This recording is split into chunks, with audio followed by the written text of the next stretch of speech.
தலை தூக்கிடும் கருவங்களை தடம் மாற்றிட வெடிப்பான்.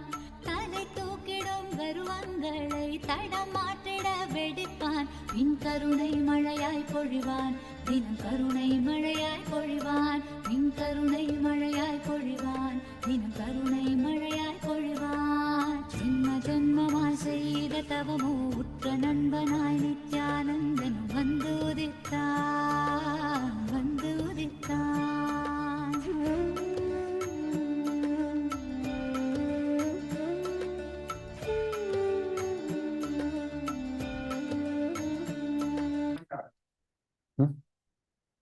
Hey, open this thing, huh? Go to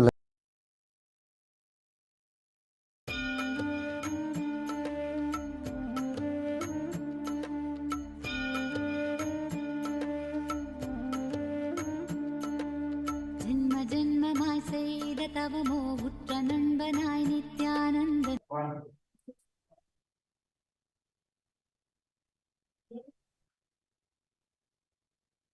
Nithyanandam Paramasukadam Kevalam Jnanamurtim Dvandvatitam Gagana Sadrisham Tattvamasya Ekam Nityam Vimalamachalam Sarvadhi Sakshibhutam Bhavatitam Trigunarahitam Sadgurum Tam Namami. Nithyanandam, we welcome all of you to another exciting episode on Nithyananda TV. I am Sriniti Brahma Sukhananda Maharaj, and we have with us again today Sriniti Rajananda Maharaj. Yes. So today, our topic of discussion for which we are bringing for all the viewers is something which is a solution to all our problems, be it individual problems, and especially the society level, the world level, the global problems that we are facing today, be it in terms of the geopolitical situations, the wars that we are witnessing, or economic collapse, countries even going bankrupt, as we even spoke a few days ago. So what is the solution? One solution for all these problems. That's exactly the topic which we are bringing for all of you. Yes, Maharaj, you want to tell the viewers what is that one solution key to solve all these problems? Yes, any problem, the one solution that the Supreme Pontiff of Hinduism again and again brings us to awareness about is the practice Samadhi, enrich the world with Samadhi. Whether the individual problems you are facing or the personal health related issues you're facing or the world related issues at a global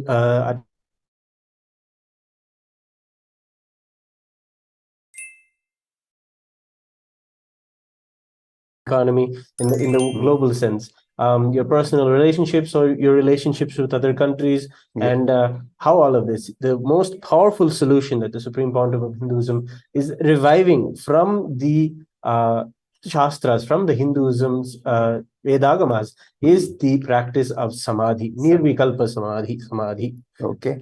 So nirvikalpa Samadhi, one of the most ancient and the most powerful we can start with the word concepts, but it is nothing like a concept. It's an experience in itself. It is the whole experience of the existence, the reality itself, and how we can manifest it in our own life and how it can solve all our problems, day-to-day problems, global problems as well.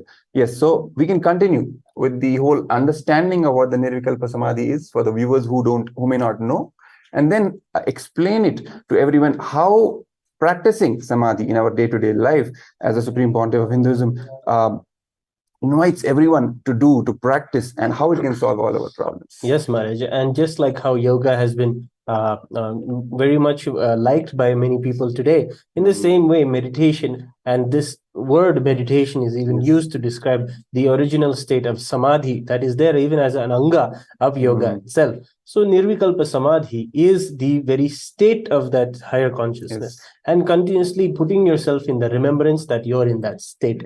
You're beyond the thoughts, beyond the inner chatter. That's what the Supreme Pontiff of Hinduism says. So many ways for people to understand, so many programs and so many books the Supreme Pontiff of Hinduism has given, just helping anybody from any walk of life, from any part of society, to be able to understand what it is that is going on inside their mind, and whatever is going on inside is not something that is uncontrollable. It is a natural thing, and we can have a mastery over it. And that is what is the possibility with what people even want when they even do meditation or when they do mindfulness meditation, Yes. and try to become aware of themselves, of their thoughts and of their feelings and everything. It just helps them put them into a great context. But the original state has to be described, because Yes. we celebrate the state. The state is samadhi, the state of the where the person puts himself in, the plane of Yes. existence that the person puts themselves in is samadhi. It is from that space, that enlightened space, that they operate, and hence it's called samadhi, the nirvikalpa samadhi, living in that higher state of consciousness. Yes, thoughtless awareness, another term which has been used for the same experience in itself. And one thing we can which we want to bring out is that usually what we understand meditation as is just some practice which can bring some peace, some relaxation, mental relaxation in this whole chaos that we are living in, completely from morning to evening, being tormented by thoughts, all kinds of thoughts, and how to literally relax from it for even a few minutes, something like that, which we can cognize. And that's what the world is cognizing today as meditation, just as something like a mental exercise, right? But it's important to bring out the reality, the true understanding of what how Hinduism really understands and how it describes the whole meditation experience. In fact, meditation word is not directly, which is something coming from Hinduism, right? In the Vedas and Agamas, terms such as dhyana is used, the terms such as samadhi is used, nirvikalpa samadhi, savikalpa samadhi. So we have to understand what it really means, so that we get not just the glimpse, but we understand that it is not just peace, but power, which gets manifested in us when we experience it, when we practice samadhi more and more. We manifest whatever we want to manifest in life, our reality, be it in terms of health, be it in terms of wealth, be it in terms of relationships, anything at any level, individual level, collective level. Practicing samadhi, practicing nirvikalpa samadhi, the unclutching experience, another term which the Supreme Pontiff of Hinduism has used to describe this powerful practice of experiencing samadhi. Just by practicing samadhi, it can literally unlock our inner potential and make us manifest the best in life and solve all our problems, right? Now, it looks like a very big promise. It looks like we are selling some utopia, right? The Supreme Pontiff of Hinduism is making some very bold promises. But it's not really just selling a dream of utopia to the world. No, we are planning for utopia. It is not even a utopia. It is simple reality. It is possible to manifest this perfect, harmonious reality around us. And how it has to be done, the perfect plan for it, the Supreme Pontiff of Hinduism gives in describing this unclutching meditation. Various ways he has described in his discourses. We'll even be sharing the link with all the people who are not fully aware of this whole gift of unclutching meditation, of practicing samadhi, how it has to be done, what are the nitty-gritties, and the very day-to-day practice, how it has to be done, the entire understanding of the samadhi practice as given by the Supreme Pontiff of Hinduism. It is for us to enrich ourselves and enrich the whole world with this meditation technique and this existential reality. And Maharaj, it even has the power.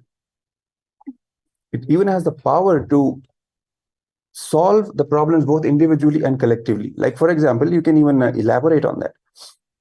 For example, health, right?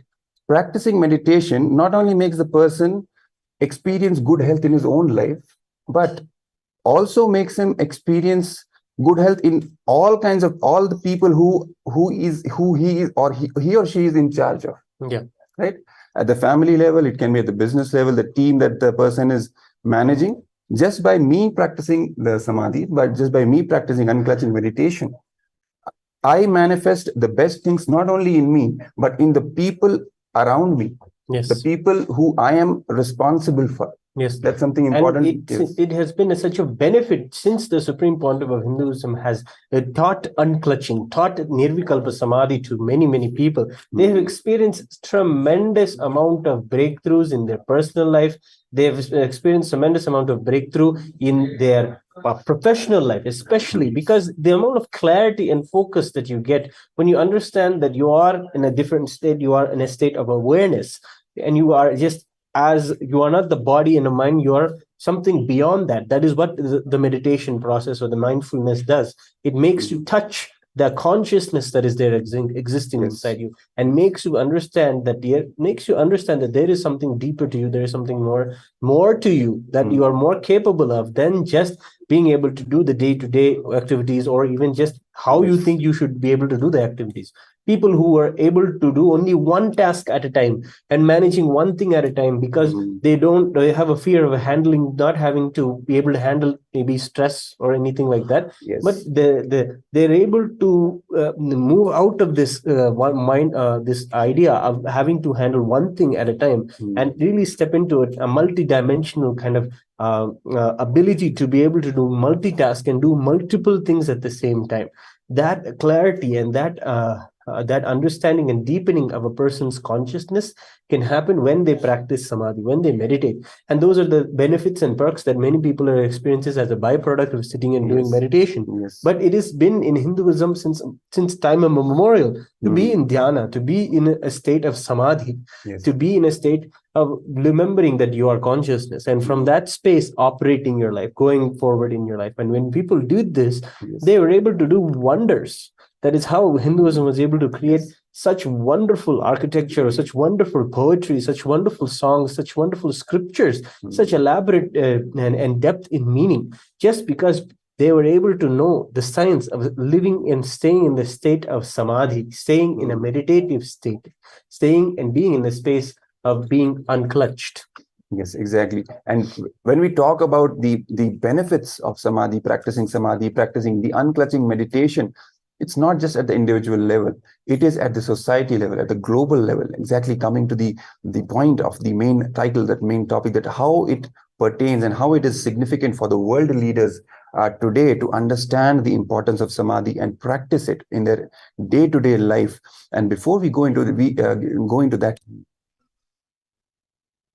please put your comments in the comment section. Anything you want to talk about when it as with respect to the samadhi, with respect to meditation, with respect to unclutching, with respect to these deeper secrets of Hinduism that the Supreme Pontiff of Hinduism is sharing. Any questions you have, any point which you want to bring across in this discussion, we would love to hear from you. So we would invite you all to be a part of this discussion and put your comments out there in the comments section. And just one more announcement, Maharaj, that the Maha Paramashivoham sessions are going on right now. You can attend this program for free today. You can go to the link that is being presented below, events.kailasa.org/join MPMS, and you can start the sessions right away and get to an experiential understanding of what we are discussing now about meditation. Learn about nirvikalpa samadhi and learn how to manifest that in your life immediately and get experience. We know people have been meditating for maybe 12 years, maybe 6 years, maybe 50 years, maybe 100 years, but they don't have the immediate results. But this key is when you have the initiation from the Supreme Pontiff, when you have the initiation from the Guru, when you practice this in front of the Guru in his divine presence, the experience is magnified. Literally, you will be able to not just have a conscious breakthrough and have an understanding that you are not just a single dimensional being, you are a multidimensional being. You'll have these kind of understanding, so you understand your consciousness itself, and you'll be able to go and manifest so many things in your life, and so much clarity, so much focus, so much concentration, and so much of contribution can happen from you in your life. So just inviting everyone to join the Maha Paramashivoham program and sign up in the link that is presented to you below. So let's get back to the section when we want to talk about the world leaders, how they want to, how they should understand the significance of Samadhi, right?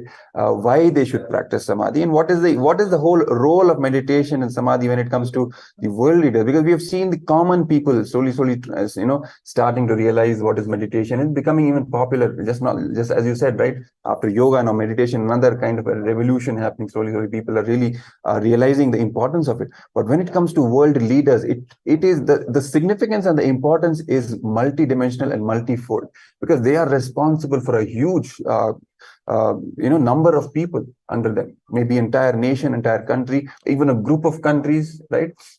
So when you're responsible at that level for so many people, each and every decision you make, it has to be from the right space, from the right conscious space, right? So when we talk about the current situation in the world today, the Supreme Pontiff of Hinduism also puts it that we have reached a state in the technological sense, in the whole sense of development and what all we are capable of doing as a humanity today. 8 billion is the population of the planet now. Fortunately, we have reached a stage where we can provide all the basic necessities to everyone on the planet. Be it food, be it clothing, be it shelter, be it even internet access. Everything we are capable. We have the technology, we have the solutions to provide these basic amenities and services to everyone, all the 8 billion people on planet Earth. But we are still not doing it. Why is that? Not just that. Instead of doing this, what we are witnessing around us, wars, right? Economic collapses, countries after countries going into economic recession, not even being able to feed their own people, right? Inflation rates going as high as 2000% in many cases.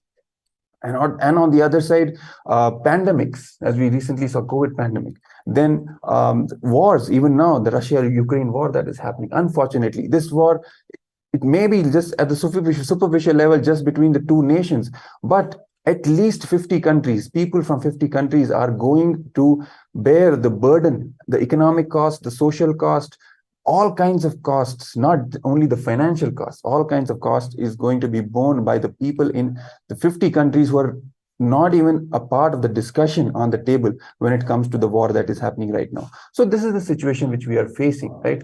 People who are not even, direct state level.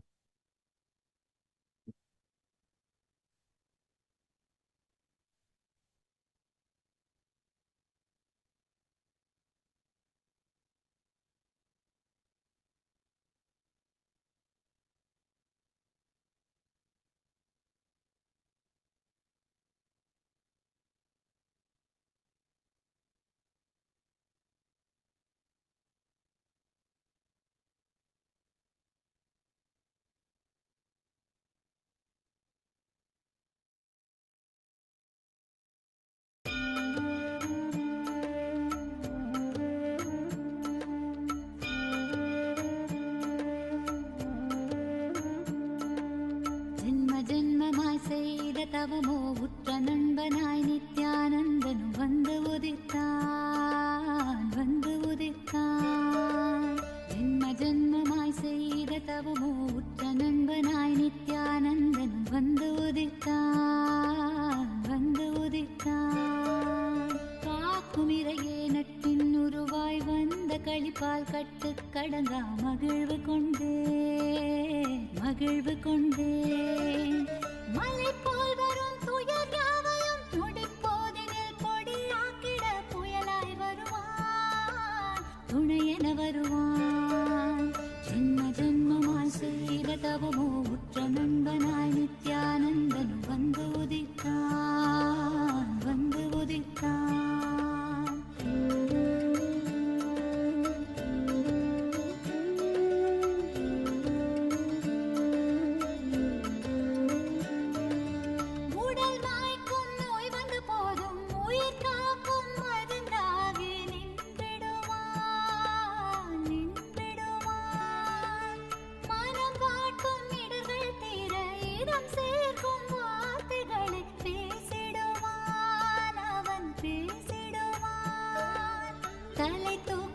கருவங்களை தடம் மாற்றிட வெடிப்பான், தலை தூக்கிடும் கருவங்களை தடம் மாற்றிட வெடிப்பான். பொழிவான் விண் கருணை மழையாய் பொழிவான் தினம் கருணை மழையாய் பொழிவான் விண் கருணை மழையாய் பொழிவான் தினம் கருணை மழையாய் பொழிவான் ஜென்ம ஜென்மமாய் செய்த தவமோ உற்ற நண்பனாய் நித்யானந்தனும் வந்து உதித்தான் வந்து உதித்தான்.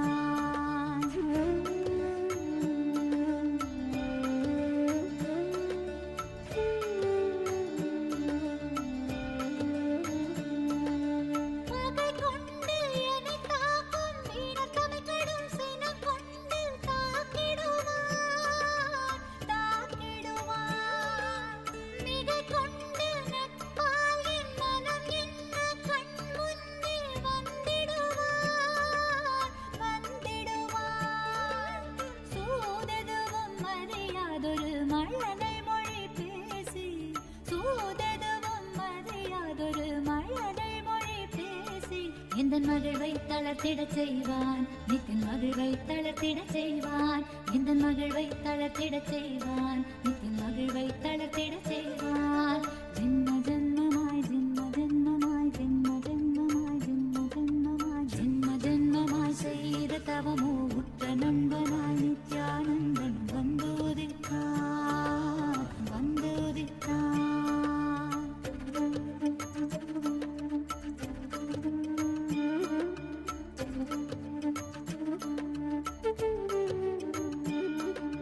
மனம் கொண்ட எண்ணங்கள் யாவும் வெகுண்டோட தியானங்கள் தந்திடுவான் தந்திடுவான். யுகம் காக்கும் நித்யானந்தன் உயிர் தோழனாய் என்னை என்று ஏத்திடுவான் ஏத்திடுவான்.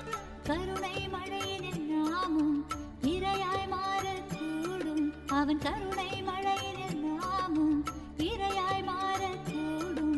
சரணம் அடைந்தால் அருள்வான் அவன் சரணம் அடைந்தால் அருள்வான் சரணம் அடைந்தால் அருள்வான் அவன் சரணம் அடைந்தால் அருள்வான். ஜென்ம ஜென்மமாய் செய்த தவமோ உற்ற நண்பனாய் நித்யானந்தனும் வந்து உதித்தான் வந்து உதித்தான்.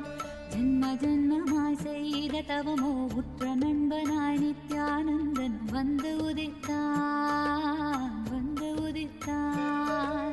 காக்கும் இறையே நட்பின் உருவாய் வந்த களிப்பால் கட்டு கடங்கா மகிழ்வு கொண்டேன் மகிழ்வு கொண்டேன். காக்கும் இறையே நட்பின் உருவாய் வந்த களிப்பால் கட்டு கடங்கா மகிழ்வு கொண்டேன் மகிழ்வு கொண்டேன். மலை போல் வரும் துயர் யாவையும் நொடிப்போதினில் பொடியாக்கிட புயலாய் வருவான் துணையென வருவான். ஜென்ம ஜென்மமாய் செய்த தவமோ உற்ற நண்பனாய் நித்யானந்தன் வந்து உதித்தான் வந்து உதித்தான். ஜென்ம ஜென்மமாய் ஜென்ம ஜென்மமாய் ஜென்ம ஜென்மமாய் ஜென்ம ஜென்மமாய் Nithyananda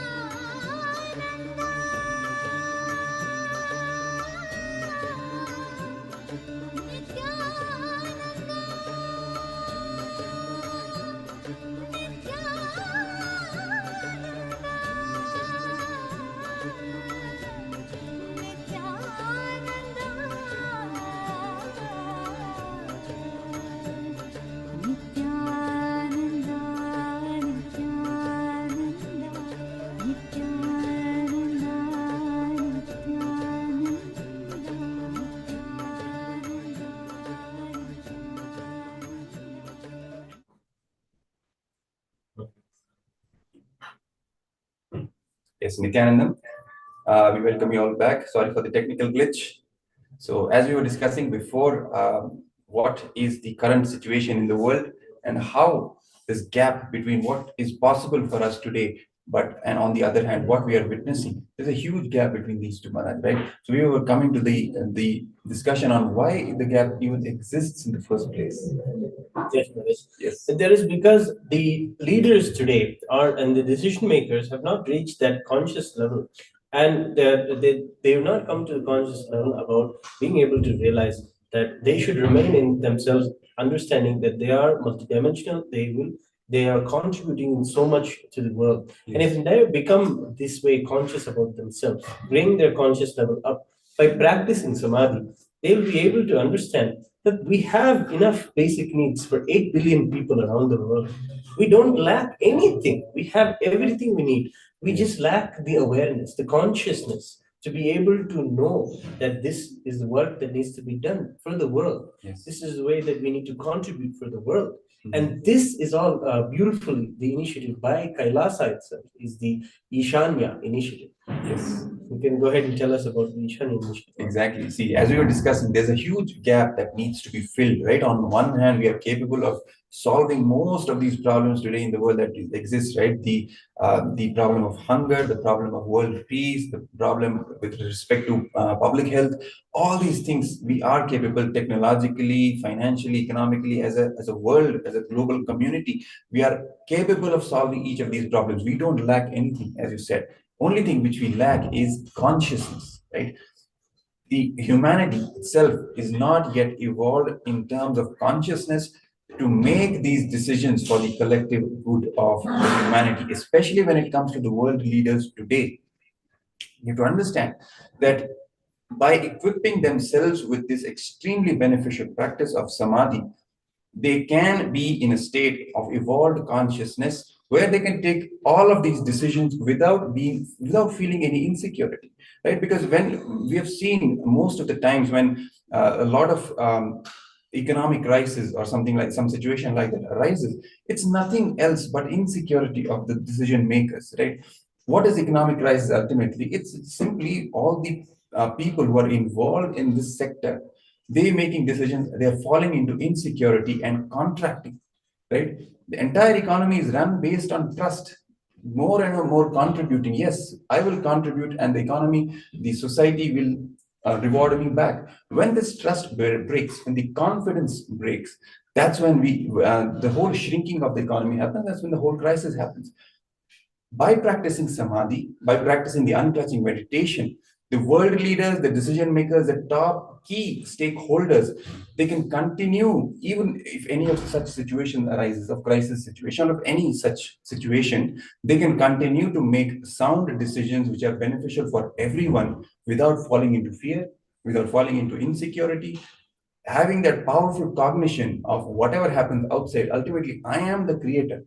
From my space, I can manifest whatever I want. So let me continue to contribute and make the life positive decisions for the betterment of the entire society or the group of people which I'm responsible for.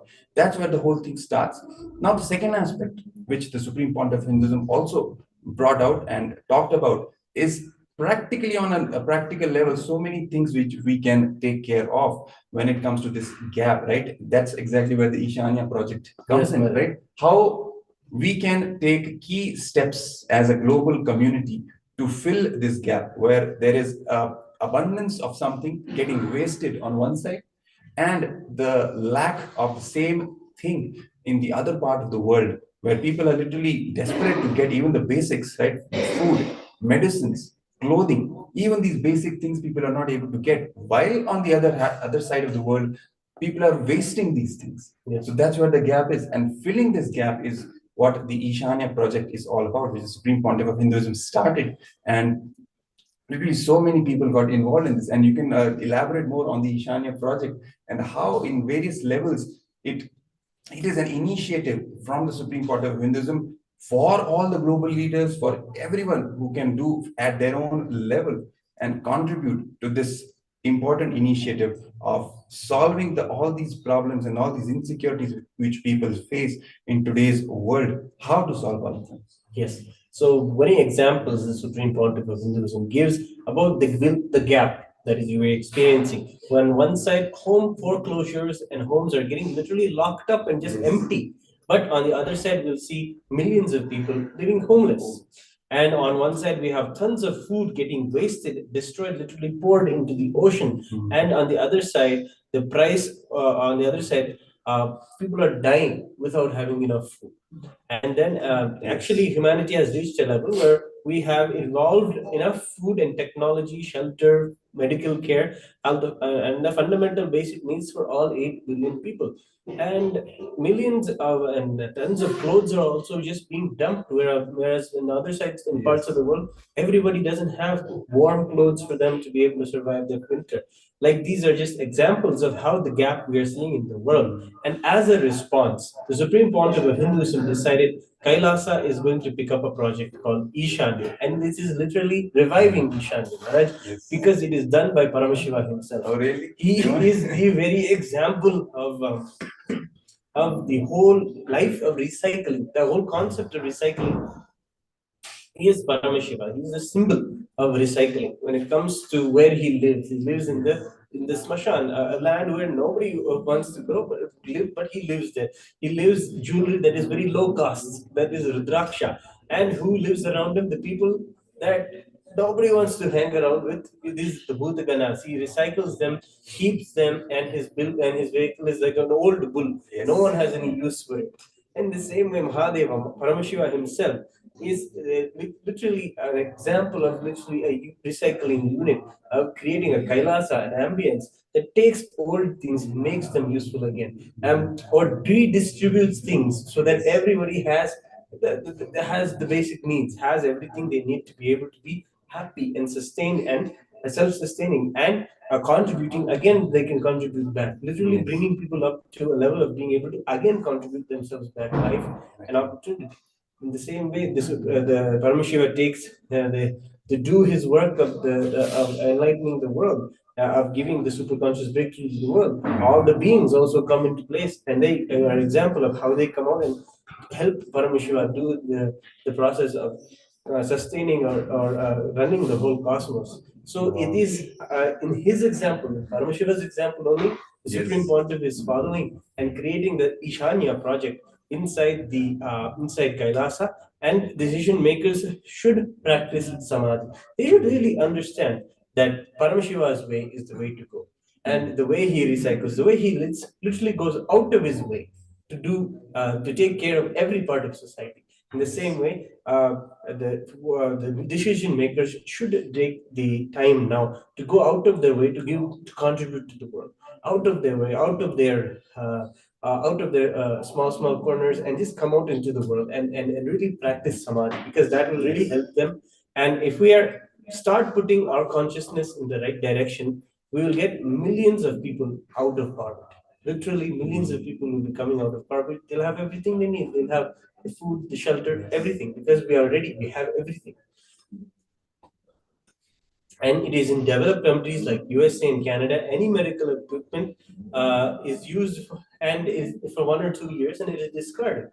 And that is also an example of how that same medical equipment can be refurbished and given to a hospital or a locality where it is very needed for the locals who need the same kind of medical care. Exactly. So then there is an example. So much is there which is in abundance in one part of the world, and extreme lack of the same thing is there in other parts of the world. For no reason at all. There is no logic. You cannot come up with any logical reason why in one part of the world people are dying of hunger, and on the other part of the world, in developed countries, 40% of the food is getting wasted and dumped.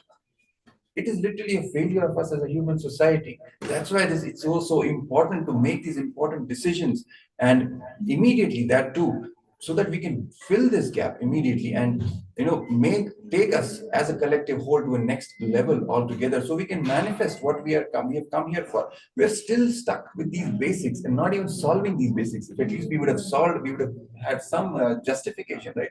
We have not even solved the basic problems of food. We are not even able to.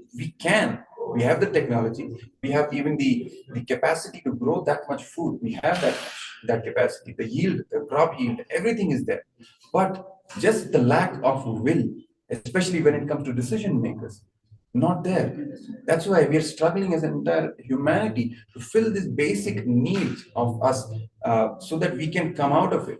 Basics, the sustenance and the basic survival can be taken care of, and we can align ourselves to what we are truly supposed to do, right? Which is to evolve our consciousness, which is why we have even taken the human birth. We've not taken the human birth to die out of hunger, isn't it?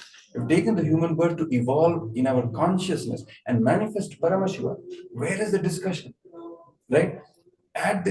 be it national level, global level, in the societal, global, family level, we are still struggling for our basic needs. So that is the whole gap which we are talking about. The only lack that this is not happening is because lack is at the consciousness level, right? That's where this whole concept of practicing meditation, practicing samadhi, so we can actually experience the heightened awareness, the heightened state of consciousness, and start operating from that, so that we can literally start feeling what the problems are for the whole humanity. We would not be completely cut off, that it is not my problem at all, right? The whole perception changes. You start feeling the entire world is you and your extension, the extension of your own being, so that you can feel responsible for that, responsible for the whole cosmos in itself, right? All these changes are not something which will happen intellectually. They have to happen experientially. Yeah, it needs an evolution right from the muscle memory and biomemory to happen inside your own being.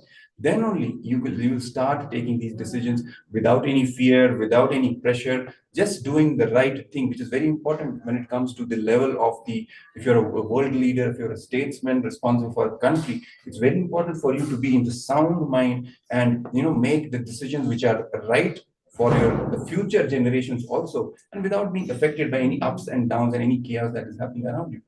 The only thing that is needed for this to happen, then for this to manifest for any world leader, is if they start practicing samadhi. They start practicing this unclutching, which the Supreme Pontiff of Hinduism initiates people into. In fact, we would also project the link for all our viewers. It is the link to the entire collection of YouTube videos on unclutching, the Supreme Pontiff of Hinduism, describing this unclutching, initiating people into the unclutching meditation, the samadhi experience in various ways, in different dimensions, so that everyone can understand, and in whatever way they can understand. But the click happens, the initiation happens, and once you start practicing it, the whole inner revolution starts happening. That's what the whole experience of Paramashivatva is all about. That is the whole key that we are even bringing, that we are talking about today. How to solve all your problems, world problems, individual problems, family problems, everything can get solved by the simple practice of samadhi, which is not complicated, which is not some big philosophy that you have to, memorize and then start practicing. No, it's very simple. Even we will be also be delving into it for a few minutes, just to introduce the viewers and how to really practice it. What is it really all about? But ultimately, it is simply because of the initiation of the Guru, especially the initiation of the incarnation of Paramashiva, the Supreme Pontiff of Hinduism, Bhagavan Nithyananda Paramashivam himself. When this whole experience becomes simple, like a cakewalk, simple initiation, just by simple remembrance, you can simply fall into that state of nirvikalpa samadhi. That is possible, right? But it needs that initial will for the person to practice it, to make the declaration that yes, I am going to practice this samadhi experience. I am going to practice the unclutching so that I can benefit myself and enrich others also with it. So I would request our team to project the link to all these videos. Very it is literally a treasure, Maharaj, right? These unclutching videos.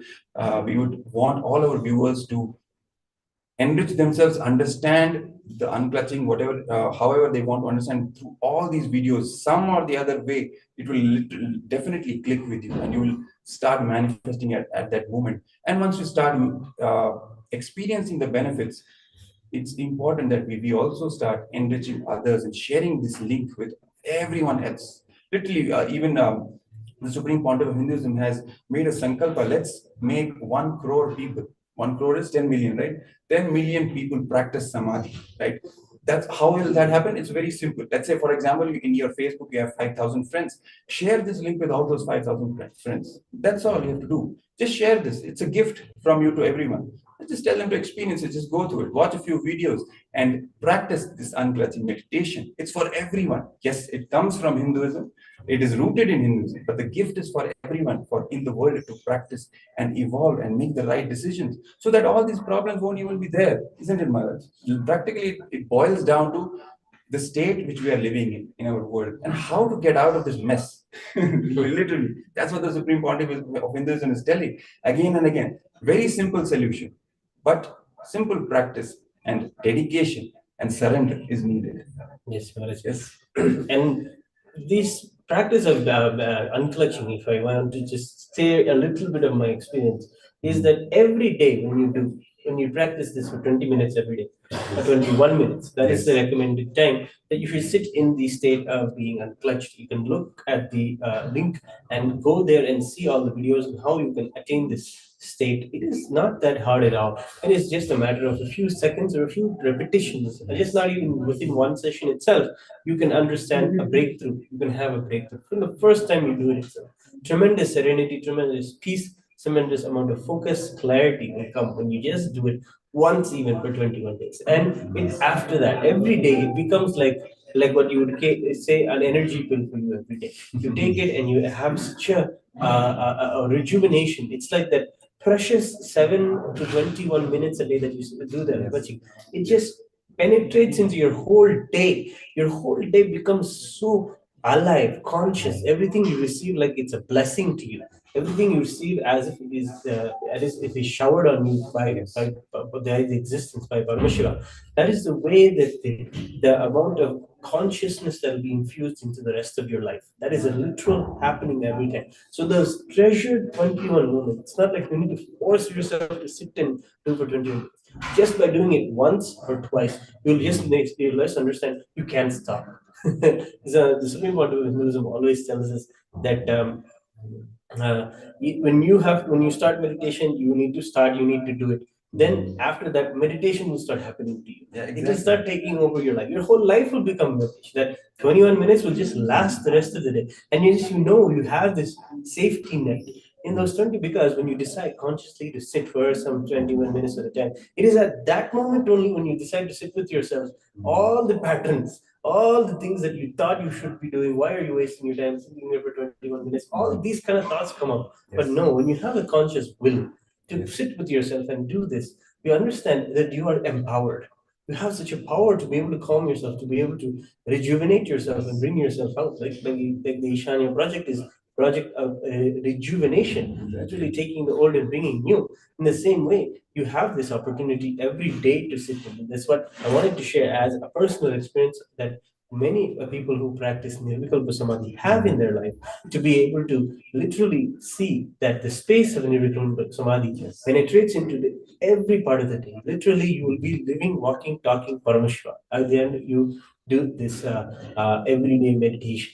And the goal, as you said, Maharaj, is we have 1 crore people doing this. There will literally be immediate effects on the population of the world. If many more decision makers and leaders in the world decide to practice samadhi once a day, they will be able to see that their decisions in the personal level and in the global level will be so impactful. They are by nature multidimensional. They'll be able to realize they are so empowered on their own as individuals. And in that definition, they'll be able to really be what the Supreme Lord of Hinduism calls as a dhira, a person who's conquered the inside, has literally been a leader inside within himself. And then they'll be able to be leaders in the world. I also remember the difference between Dhira and Veera, which the Supreme Court of Hinduism brought out. Basically, most of the world leaders today are more focused on being a Veera. Means Veera in general, popular sense can be called as the what is the word which you can use? The courageous, the outgoing kind of a person, right? But what we don't understand is the reality is that everything comes from within to without, right? From within to outside world. So you need to conquer your own self first, your own sense, your own incompletions, your own powerlessness. The person who does that is Dhira, which is much more important to be than a Veera. The person who is Dhira will naturally be courageous in the outside world, but fundamental difference is that his courage spans across all the dimensions of the universe. Right?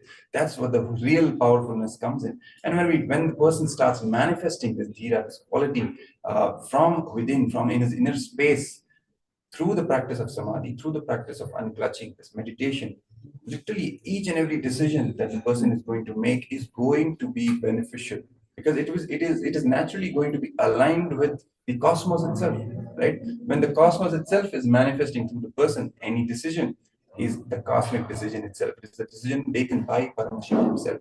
So naturally, the world leaders who are practicing, meditators, will become the torch bearers for a new humanity, new evolving humanity, where all these problems are just made redundant. Because there's one more dimension, one more aspect of it, Maharaj. By practicing meditation, you're not only solving your own problems, but you're solving the problems, same problems at the scale of humanity, right? Let's say if you have some health related issues, meditation can help you solve your health related issues at a personal level, and at the same time, at the global level, public health, right? Pandemic itself. Meditators will be naturally having the higher immunity and all the fighting mechanism inside their body to deal with any pandemic that is thrown on their body, right? This is one fact. Now, let's say we talk about the wealth dimension. Practicing meditator will be able to manifest wealth and literally manage wealth, the inner economy and the economy in the family very well. And at the same time, practicing the meditation by the world leaders and the collective society will take it out of any economic crisis as well. Because the problem is the same, it's just the scale that is different, right? At the individual or family level and the country level. The country's economic crisis also has solution in meditation, in samadhi experience, in unclutching. When you practice more and more unclutching, you get the intelligence of how to even take your country out of an economic problem, right? When we talk about relationships, practicing samadhi will make our individual and personal relationships better. But not just that, it has the power to make the relationships between even countries and nations better, right? Because when we are talking at the level of the world leaders and the global things, the relationships between countries is not really that different from the relationships between people. Maybe the scale is different. The span of what you're responsible for is different, but the fundamentals are the same. So practicing the meditation is going to give you the intelligence of how to make the relationships at the country level also much better, at the diplomatic level. All these things come from meditation. All these gifts are literally the gifts of meditation and the nirvikalpa samadhi that has to be taken into consideration, especially by the world leaders. When we talk about solving the problems, how to solve the problems, we cannot shelve these spiritual truths, as something which is personal and something which we have to practice, in the morning, and the rest of the day is the day of the work. No, this is the core of existence. This is the truth of existence. Samadhi, nirvikalpa samadhi, unclutching, everything comes from that. This is the source of intelligence. We cannot keep it aside when it comes to our day-to-day problems, our international global level problems, anything.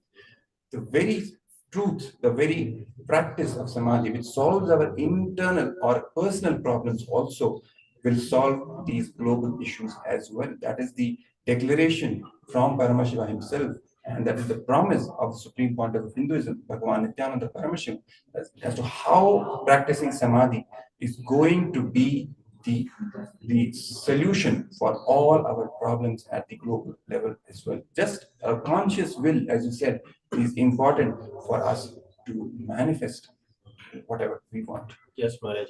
And a little point here for all of us who are Hindus, who connect with the deities, who connect with Mahadeva, who connect with Paramashiva, how to even have the practice of Nirvikalpa Samadhi, the Supreme Pontiff of Hinduism, teaches us. He says, consciously, you have to be able to bring yourself to integrity.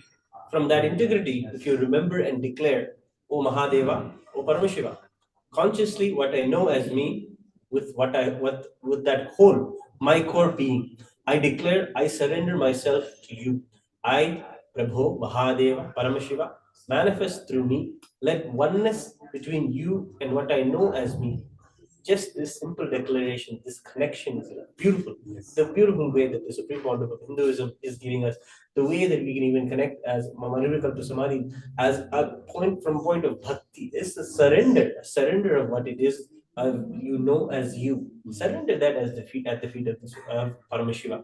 He says it's not like Paramashiva will come as a flash of light and then manifest in front of you and say, "Oh, my son, I accept you. What is it that you want?"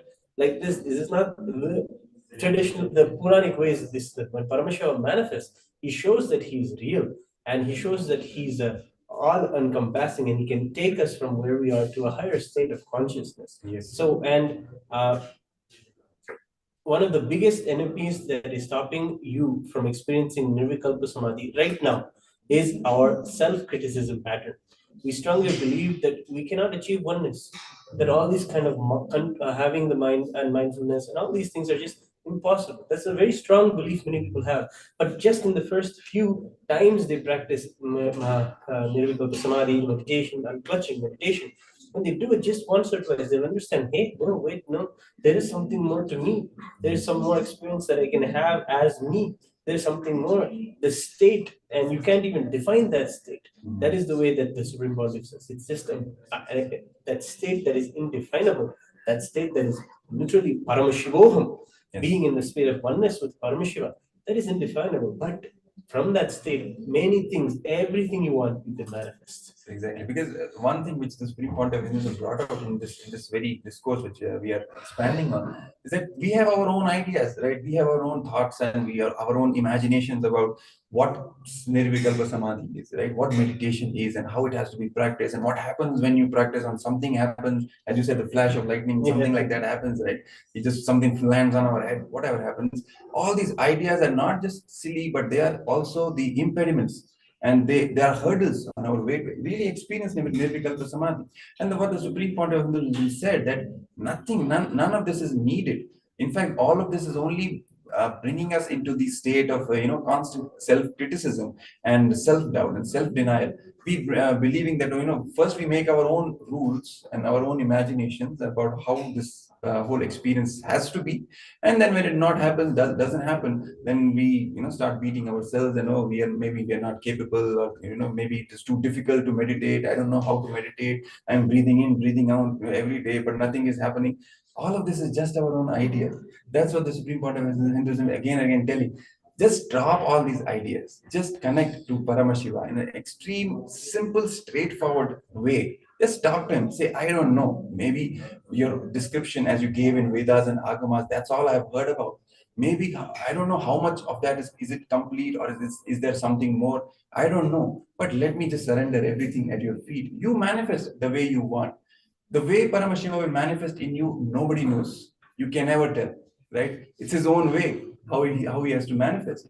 If you get irritated, maybe that's the way he's manifesting. You cannot judge. You cannot put any goalposts and any identifications of this is right, this is wrong. All these things are just making us delay the whole process of experiencing that nirvikalpa samadhi. That's what the Supreme Point of Hinduism is telling again and again.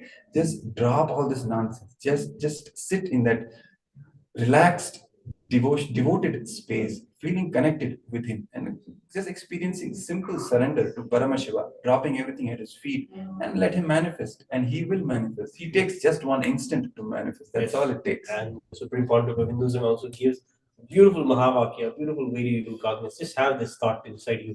Consciously remember, surrender, consciously declare, consciously remember to surrender, and consciously declare to yourself this. He says, I am consciously declaring, manifesting in me, only you can do. Such a beautiful, deep, just if you resonate in this one idea, manifesting in me, only you can do. Yes. This is a beautiful way that the Supreme Pontiff of Hinduism is describing what is the state of nirvikalpa samadhi. And just scores and scores of bhaktas, literally Ramana Maharshi and all of the gopis and all of the consorts of Krishna, all of them experience this surrender, they experience the same nirvikalpa samadhi that we're talking about. That devotion, that bhakti is a state of bhava samadhi, is a state of samadhi and being in that utter surrender. All of them have experienced this. This is a reality. This isn't something that is not is only part of one part of Hinduism. It is all pervading throughout the whole thing.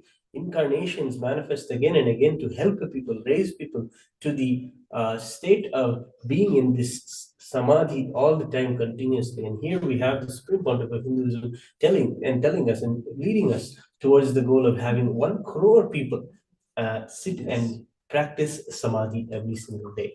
Yes, in fact, let's all make this sankalpa to enrich as many people as we can, starting with ourselves. Let's go through, watch all those videos on unclutching. Maybe we can also play something on unclutching for all the viewers so that we are more and more grounded in this reality of nirvikalpa samadhi. And from that, we make all the decisions at our inner personal level, from the family or all those who we care about. Each and every decision will be fruitful, beneficial, and the best for us and for others. And especially if we are at states statesman, if you're a world leader, if you're responsible for a huge group of people, then it becomes extremely important. In fact, I would say it becomes compulsory, right? Yes. To practice the samadhi, because what it is doing ultimately is aligning you to the reality itself and making you powerful to handle any situation and solve the problems which are right staring in front of us in our own eyes, right? And we have to bring out the best solutions. The best solution the Supreme Point of Hinduism is putting out there for the entire world is practicing nirvikalpa samadhi, aligning ourselves back to Paramashiva and letting Paramashiva manifest through us. Let him be the decision maker. Who else can be the best decision maker, right? Let him manifest through us and take the decisions, whatever is required for the betterment of entire humanity. All right, something, Maharaj? Yes, Maharaj. A final thing. We wanted to thank all of those people who are commenting and sharing this video and involving and engaging with us. Thank you all for engaging with us and giving your comments. Nanda and Ernestine J. Jackson, thank you for your comments. Thank you for joining us for this session with the divine grace and blessings of the Supreme Pontiff of Hinduism through Kailasa. We're able to bring his teachings to all of you through the regular shows on Nithyananda TV, on Kailasa TV. And we wanted to do this last thing to invite everyone to the free sessions that are coming, that you can have the opportunity right now to be a part of the session and just have a glimpse of the Supreme Pontiff of Hinduism. It may have been a long time since you had this darshan. You may be a newcomer who wants to know more about what is it that many people are talking about, this powerful person like the Supreme Pontiff of Hinduism. He can give initiation, powerful spiritual experiences just by his presence.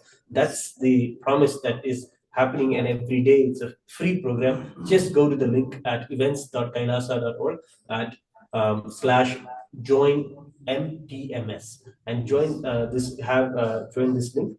Give your registration and you will be able to be part of the session immediately today itself. Yes, you can also scan the QR code which is being projected at the bottom left of your screen, and just by scanning the QR code you'll be guided to the taken to the intention form. You can fill the intention form and simply be a part of this grand happening, that is the Maha Paramashivoham, which is offered completely free by the Supreme Pontiff of Hinduism as a gift to the entire world. Such a powerful experience, simply available for everyone to take it. I don't want even one person, even one human being to miss this opportunity, Maharaj.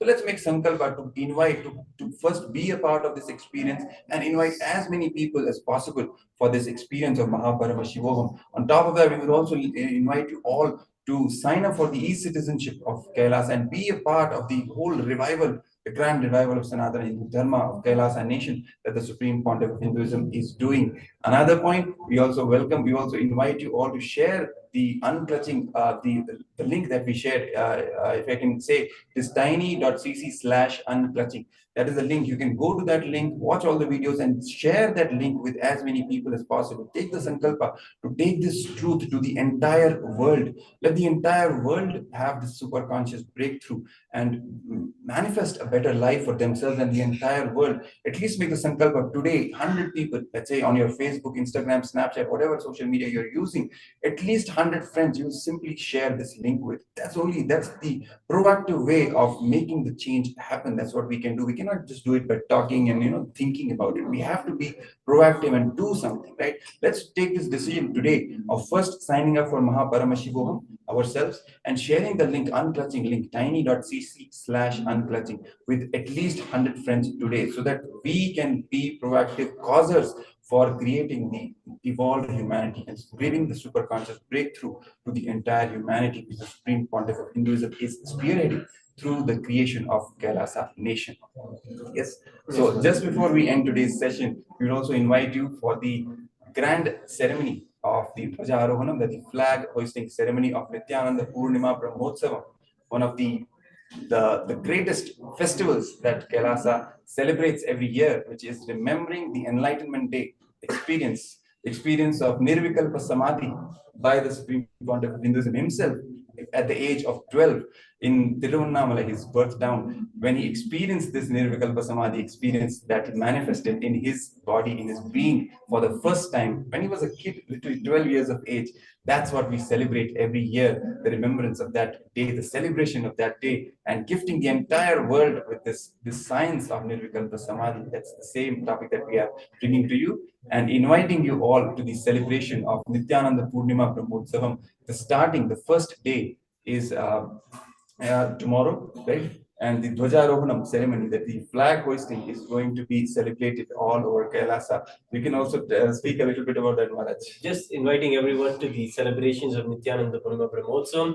Nithyananda Purnima, just 10 days after the tomorrow's event, Nithyananda Purnima is the day that the Supreme Pontiff of Hinduism, as you said, Maharaj, experienced, he was 12 years old, this very same topic that we have been talking about, Samadhi, and how that life, how, and the whole Brahmotsavam is a glory and a celebration of how the whole narrative, the grand narrative of how the Supreme Pontiff of Hinduism finally came to the point of experiencing the powerful 360-degree experience. So I just wanted to add that, Maharaj, and invite everyone to the Nithyananda Purnima Brahmotsavam. Yes. Stay tuned with Nithyananda TV on YouTube and other social media platforms. So you'll be getting a notification. Please do not forget to press the bell icon and get the notification as soon as we go live with directly from the Adi Kailasa Nithyananda Sarvagni Peetham and all the global Kailasas jointly celebrating this grand festival of Nithyananda Purnima Brahmotsavam, the 10-day festival. The 10th day is the Nithyananda Purnima. The first day starts with the grand flag hoisting ceremony, Dhwajarohanam, which we are going to celebrate with just a few hours actually. Yes. So please stay tuned with Kailasa on social media platforms and get ready for this grand celebration. Yes. So that's all for today, Maharaj. Yes. Exactly. So with this, we come to the completion of this segment today on today's Nithyananda TV, and we'll be leading to the next most awaited, most beautiful segment, that is the direct words and the direct darshan of the Supreme Pontiff of Hinduism, Bhagavan Nithyananda Paramashivam himself, the Nitya Satsang, the presidential address by the Supreme Pontiff of Hinduism. But before we go to that, lead to that segment, let's do a small meditation and prepare ourselves, because it's important for us to be ready physically, mentally, spiritually, at a consciousness level, to receive the incarnation, the presence of an incarnation, to have his darshan. It's important for us to be in the right space to get the most of that experience. So let's do a small meditation before we lead to the Nitya Satsang. Please keep your head, neck, and spine in a straight line and close your eyes.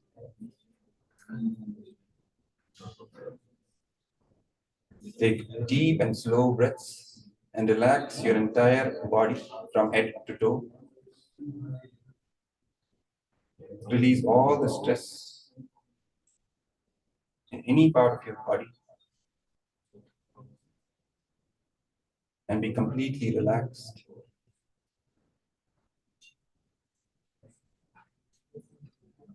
Carry the space of intense devotion and surrender in our Ananda Gandha, which is the space between our navel center and our heart center.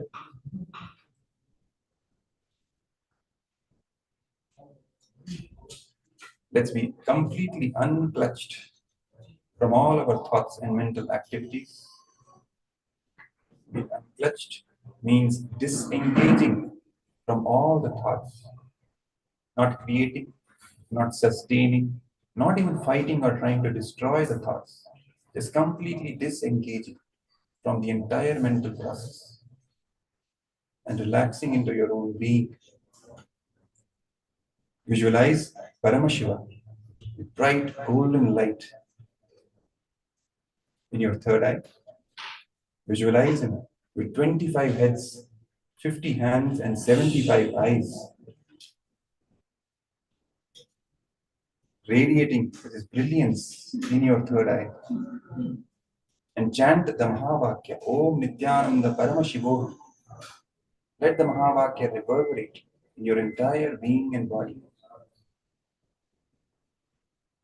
as we prepare ourselves to receive the Supreme Pontiff of Hinduism, Bhagavan Nithyananda Paramashivam.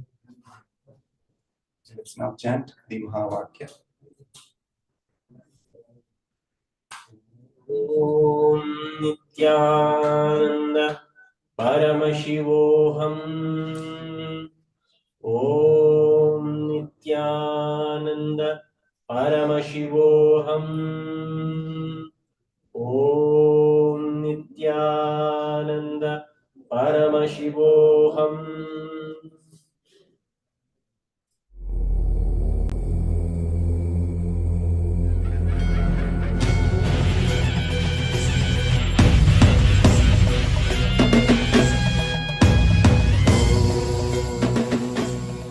Connecting with the divine with your eyes closed is meditation.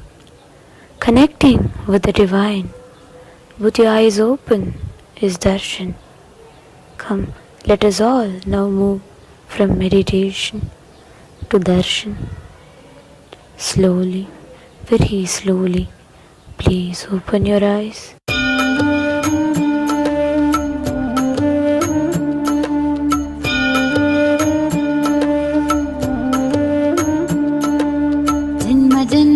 செய்த தவமோ உற்ற நண்பனாய் நித்யானந்தனும் வந்து உதித்தான் ஜென்ம ஜென்மமாய் செய்த தவமோ உற்ற நண்பனாய் நித்யானந்தனும் வந்து உதித்தான் காக்கும் இறையே நட்டின் உருவாய் வந்த களிப்பால் கட்டு கடங்கா மகிழ்வு கொண்டே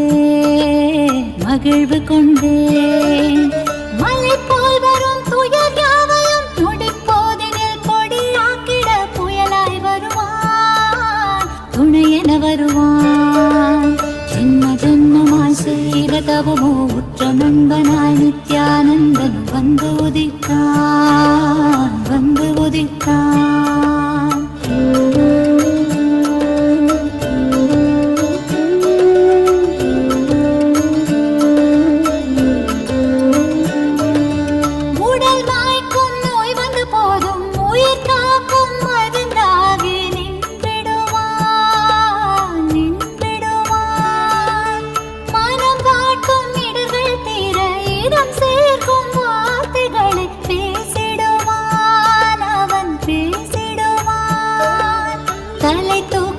கருவங்களை தடம் மாற்றிட வெடிப்பான், தலை தூக்கிடும் கருவங்களை தடம் மாற்றிட வெடிப்பான். பின் கருணை மழையாய் பொழிவான், தினம் கருணை மழையாய் பொழிவான். பின் கருணை மழையாய் பொழிவான், தினம் கருணை மழையாய் பொழிவான். ஜென்ம ஜென்மமாய் செய்த தவமோ உற்ற நண்பனாய் நித்யானந்தன் வந்து உதித்தான்.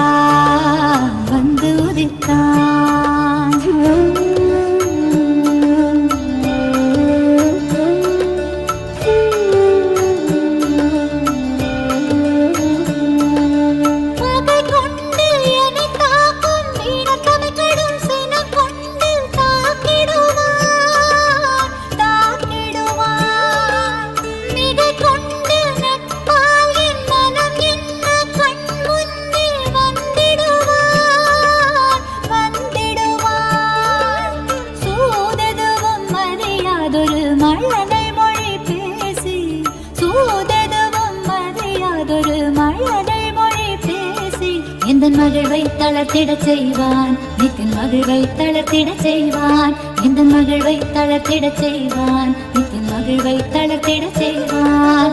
ஜென்ம ஜென்மமாய் ஜென்ம ஜென்மமாய் ஜென்ம ஜென்மமாய் ஜென்ம ஜென்மமாய் ஜென்ம ஜென்மமாய் செய்த தவமோ உற்ற நண்பனாய் நித்யானந்தன் வந்து உதித்தான்.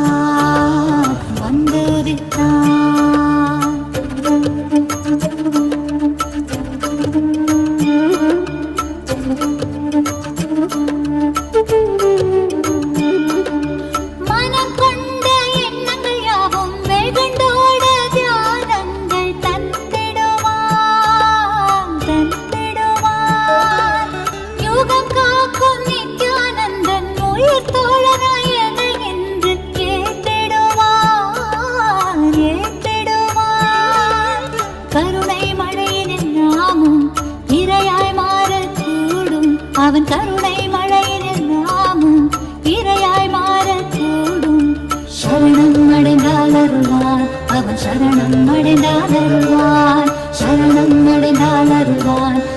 சரணம் அடைந்தால் அருள்வான். ஜென்ம ஜென்மமாய் செய்த தவமோ உற்ற நண்பனாய் நித்யானந்தனும் வந்து உதித்தான், வந்து உதித்தான். ஜென்ம ஜென்மமாய் செய்த தவமோ உற்ற நண்பனாய் நித்யானந்தனும் வந்து உதித்தான், வந்து உதித்தான். காக்கும் இறையே நட்பின் உருவாய் வந்த களிப்பால் கட்டு கடங்கா மகிழ்வு கொண்டேன், மகிழ்வு கொண்டேன். காக்கும் இறையே நட்பின் உருவாய் வந்த களிப்பால் கட்டு கடங்கா மகிழ்வு கொண்டேன், மகிழ்வு கொண்டேன். மலை போல் வரும் துயர் யாவையும் நொடி போதினில் பொடியாக்கிட புயலாய் வருவான், துணையென வருவான்.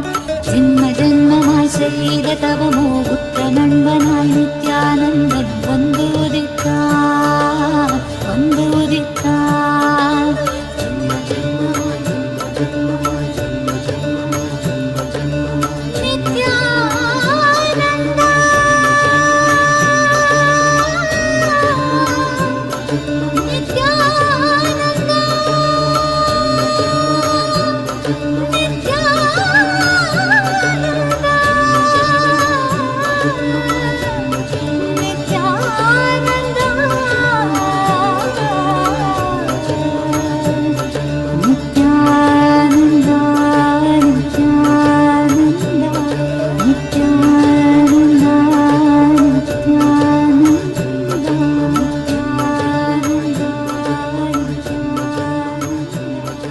கலியுகத்தை காக்க வந்த நித்யானந்த சாமி அவரே அவதரிச்ச இந்த நாள உலகமெல்லாம் கூடி மேளதாளம் முழங்க கச்சேரி வச்சு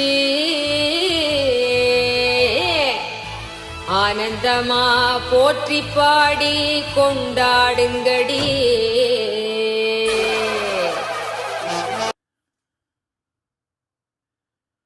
ஓம்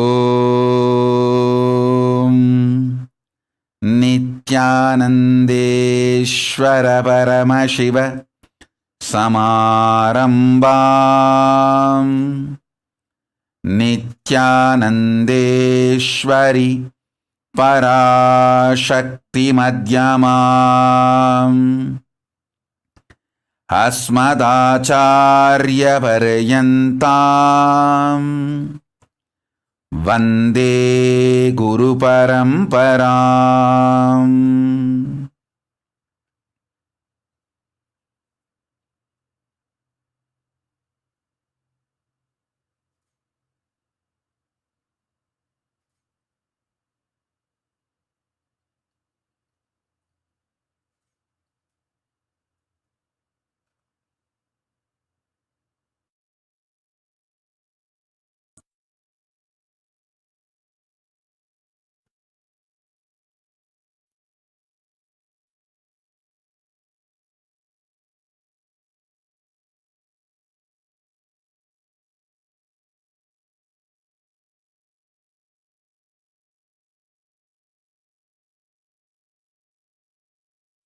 I welcome you all with my love and respects. I welcome all the devotees, disciples,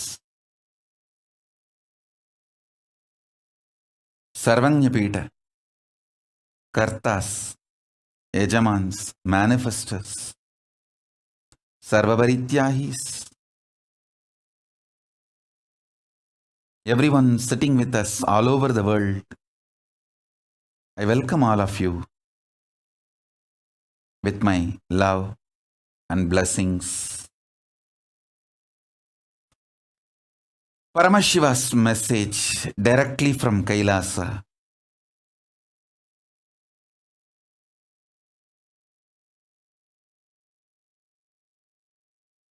Signs of rejuvenation through collective integrity.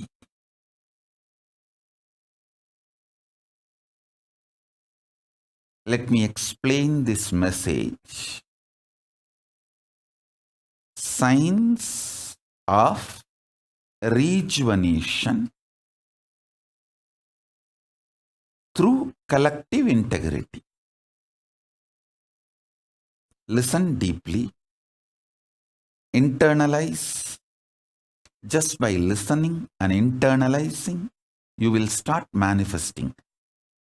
Shravana from the right person makes the truth which is heard manana and nididhyasana. So, right listening from right person makes the truth sink inside you, and the truth manifests as reality in your life.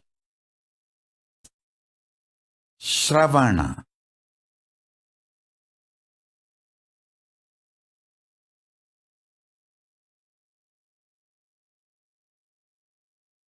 Listen. Signs of rejuvenation through collective integrity.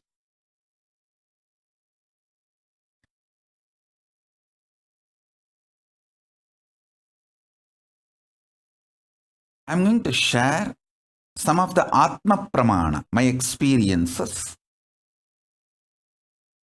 with Shastra Pramana, the Akashic records, the Vedas and Agamas, and Apta Pramana, some of the Puranas.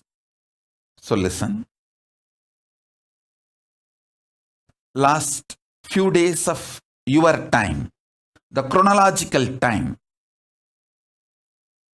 of the planet Earth, I was not available for all of you for the regular satsang or for the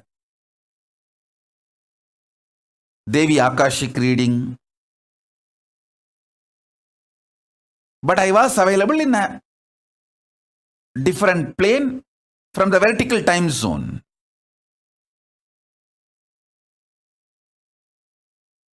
My experiences in that vertical time zone, in KAILASA, in that highest nirvikalpa Samadhi,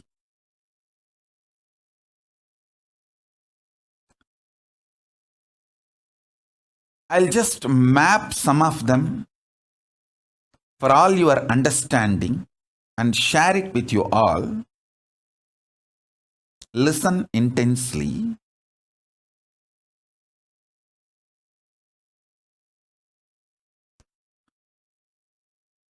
I was seeing clearly the Ahora face of Paramashiva, the rejuvenation face of Paramashiva,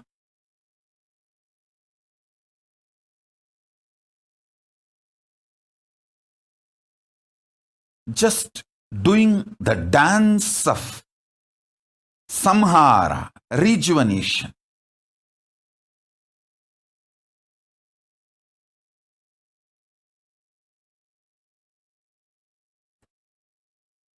Kalabhairava just swallowing the heads of the Brahma.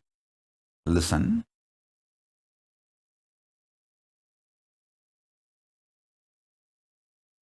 When I utter this word, Kalabhairava swallowing the heads of the Brahma,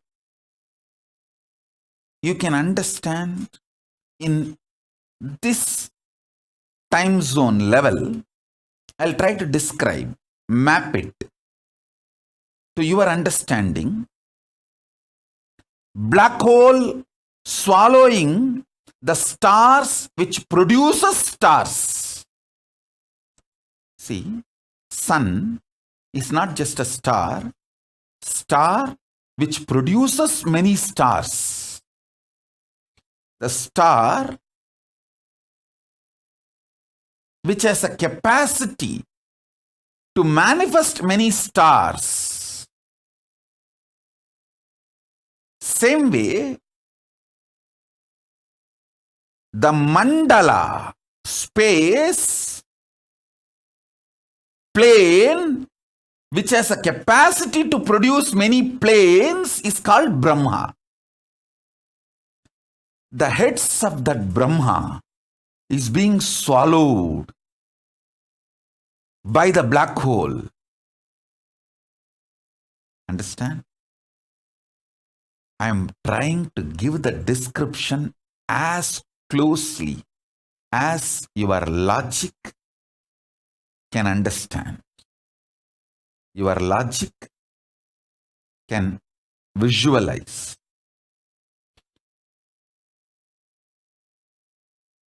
I sincerely request all my disciples to listen to this satsang and hear these words. Even hearing this word, if you just meditate, especially when you before going to sleep, before falling asleep. Now, most of you are ready to retire for the day. Listen to this and fall asleep. You can experience this in the cosmos. See, Brahma means space which can produce multiple spaces. Brahma is the energy which can manifest multiple energies. Like a sun is a star which can manifest many stars. Brahma is a zone, space, mandala, which can manifest many mandalas, zones, spaces, stars. That Brahma, his face is being swallowed by Kalabhairava, who manifests from the southern face, the Ahora face of Paramashiva. Meditate on this. Even trying to think, visualize, meditate will bring blessings of Kalabhairava on you. Listen carefully.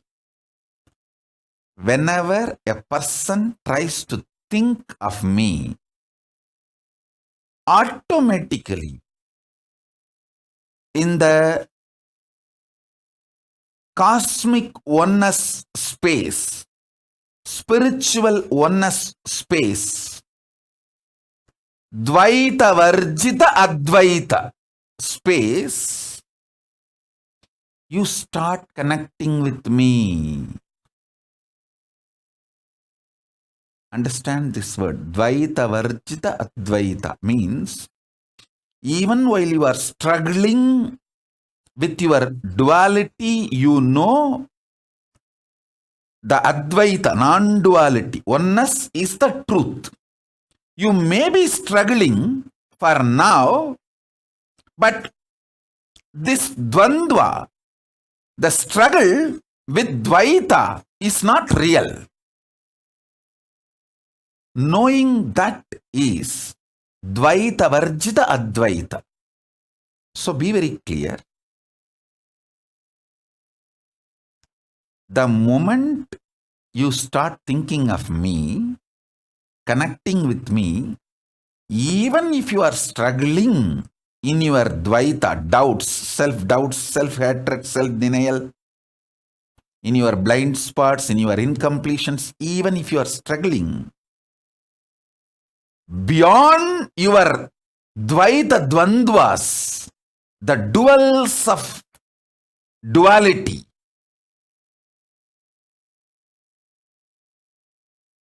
the Advaita between us, the oneness between us gets activated, triggered, manifests.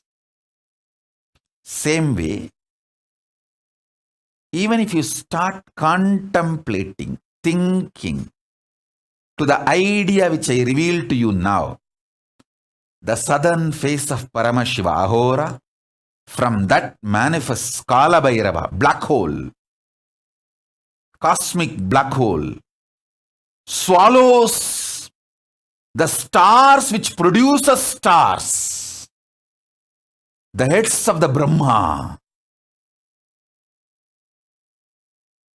That is the beautiful story of Kalabhairava wearing the skulls of Brahma. Kalabhairava cuts the head of Brahma and wears as a garland. If you see all Kalabhairava deity, he will be wearing the skull garland. It's not ordinary human skull. It's a Kalabhairava's skull.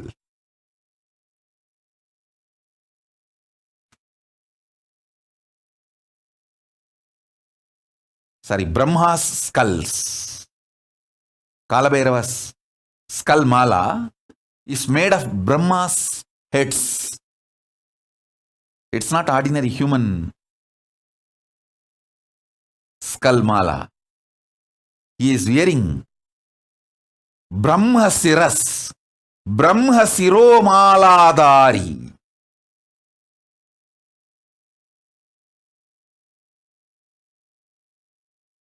The Brahma's heads are worn as garland by Kalabhairava.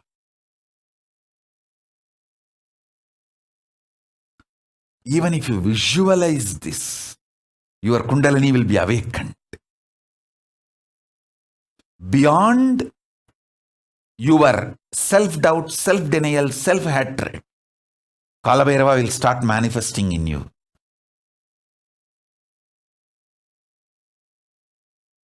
See, many of you connect with my Kalabhairava manifestation. How many of you enjoy, love, connect deeply with my Kalabhairava manifestation? Raise your hands. All of you start meditating on this truth today.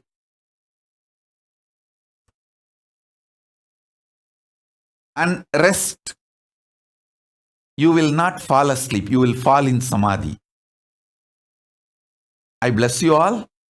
Kalabhairava will really bless you, connect with you,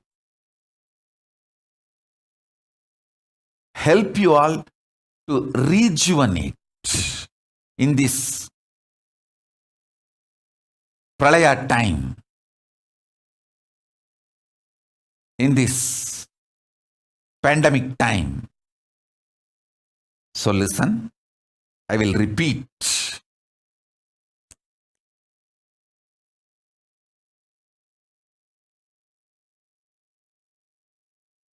Deeply listen. Paramashiva, his 5 phases: creation, sustenance, rejuvenation, putting in delusion, liberation. This 5 phases: Srishti, Sthiti, Samhara, Tirobhava, Anugraha. In this 5 phases, the Samhara, rejuvenation phase, from that manifests Kalabhairava, cosmic black hole that swallows Brahma's heads, Brahma Kapalas. Paramashiva, as Kalabhairava, wears the garland made of Brahma's skulls. What is the Brahma's skull? Brahma's head? The star which produces stars is Brahma's head. I'll narrate a story. Understand the truth behind the story.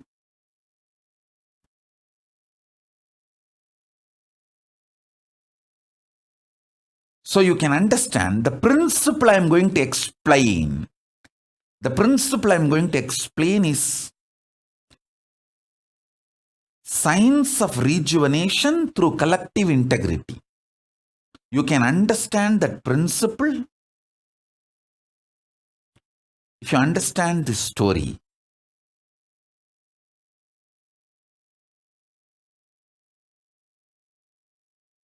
all of us know Paramashiva gave Sudarshana Chakra to Vishnu. O Parandama, forgive me. In any way, I portray you, create any misunderstanding knowingly or unknowingly. I'm just trying to narrate the story of Kailasa in the human language, which is very inadequate.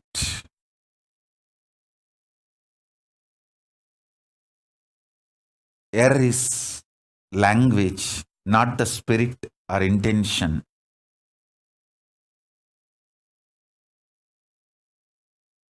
Listen to the story. I'm not showing Parandama, Mahavishnu, in any way lower. But when I am talking in the logic, in the language, which you all understand, it is always the comparison of higher, lower. So when I say Paramashiva gave Sudarshana Chakra to Vishnu, don't think Vishnu is some way lower. He is far more superior than you and me. So be very clear about that. So because of the language I am using, don't think, oh, Vishnu. Oh. I have seen so many Indians strongly think Narada is like a comedian, because all over India, in all language, religious movies, they show Narada as a comedian. Hey, he's a great rishi, guru of Valmiki, who wrote Ramayana. All of you need to know, Valmiki gave the script for Parandama to come and enact as Rama. Don't think Ramayana was written after Rama existed. Valmiki gave the script for Rama to come and enact. That great person, Valmiki, for Valmiki, Narada is Guru.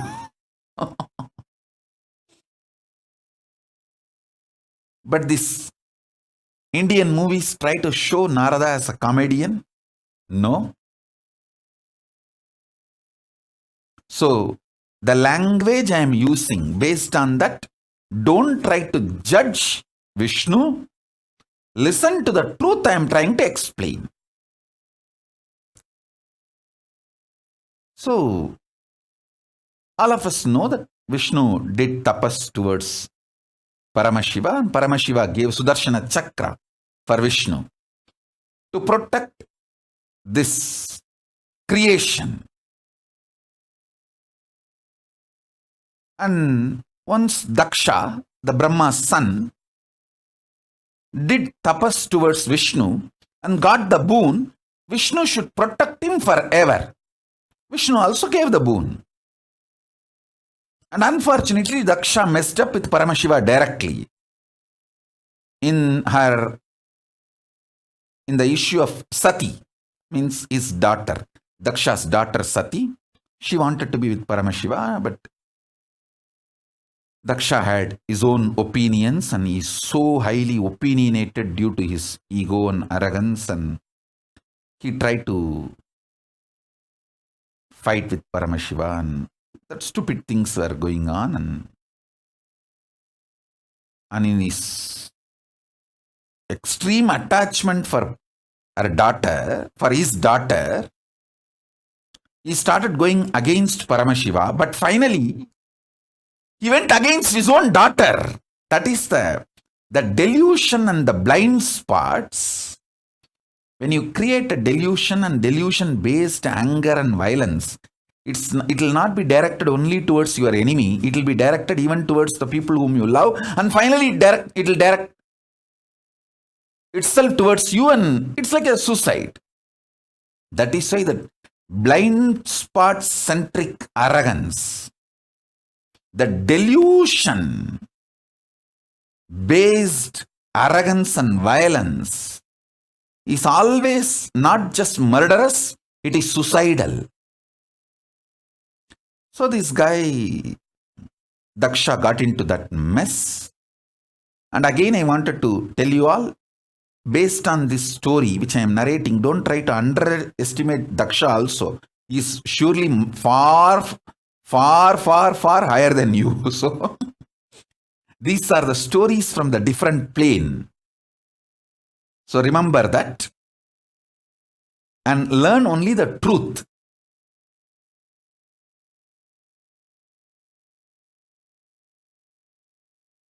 Learn the truth that you should not get into the deluded arrogance and deluded violence and deluded vengeance. Learn the truth and don't try to judge Daksha. Anyhow.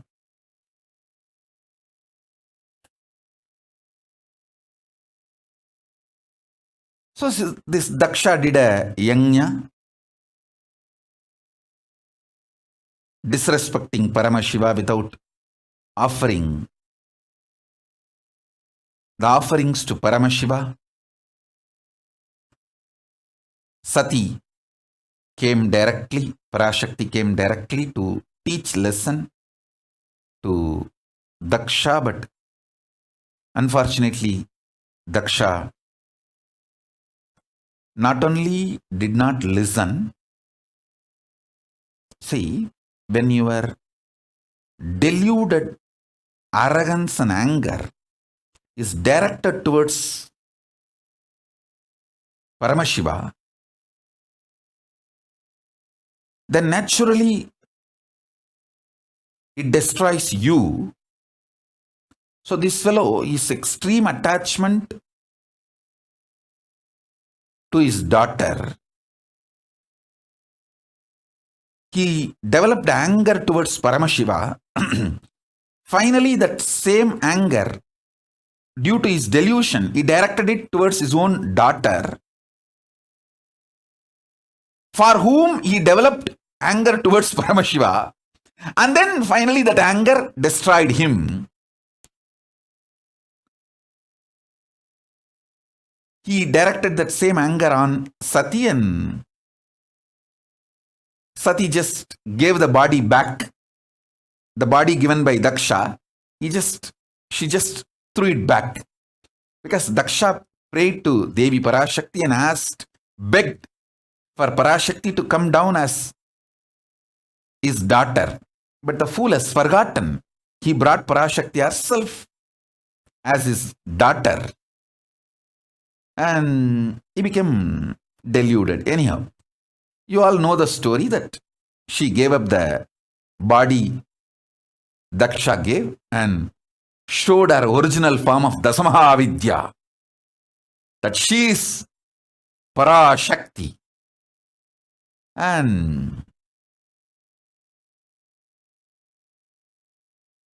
then Paramashiva manifested as Veerabhadra to come and teach a lesson to this Daksha's arrogance. Vishnu is caught because he gave a commitment to Daksha. He gave a word to Daksha that he will protect Daksha forever. He has to maintain his integrity. So, when Paramashiva came directly to finish the Daksha Yajna in the form of Veerabhadra and Daksha to teach lesson to the Daksha and Daksha's, to remove Daksha's arrogance, Vishnu saw what can be done. One side, my integrity, my commitment to my disciples, my devotees, that I have given a word, I will protect him forever. Other side, Paramashiva. What to do? He decided, okay, let me try my best to keep my words. with all Paramashiva gave me. So he took the Sudarshana Chakra and said, Paramashiva, this is the greatest weapon you gave me to protect this creation. And I have given a word to this fellow, Daksha, that I have to protect him. Because I gave a word, I will protect him forever. My maximum capacity to protect is Sudarshana Chakra. Now I am sending this towards you to protect my integrity, to keep my integrity. So he sends the chakra towards Paramashiva. Simply one of that Brahma Kapala, which Paramashiva was wearing, that Kapala just swallowed that Sudarshana Chakra. Like a murku. And if you know the Indian snack murku, how you grab the murku and smash in your mouth. Same way, one of the Brahma Kapala Paramashiva was wearing, it just grabbed that Sudarshana Chakra and bag over and kept it under his teeth. And then Vishnu looked at Daksha and said, see, my maximum capacity is my Sudarshana Chakra. I have sent that. So I have tried everything possible by me to keep my words, to protect you. Now, nothing more can be done. And he returned to Vaikuntha. He went back to Vaikuntha. And of course, you all know the story that Veerabhadra came and cut the head of Daksha to teach lesson and remove his arrogance. Then Daksha's wife comes and cries to Mahadeva and prays to Mahadeva. And Mahadeva says, I am not against him. I am only against his arrogance. So, he is not my enemy. Only the part of his arrogance need to be removed.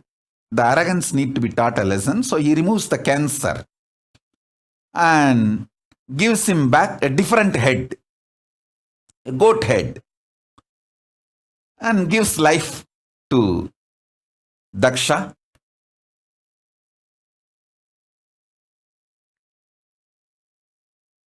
This story has a very deep significance. Women's Muladhara Chakra, man's Sahasrara Chakra. This too is the source for a child to manifest. So, it is this fellow's arrogance, from that biomemory,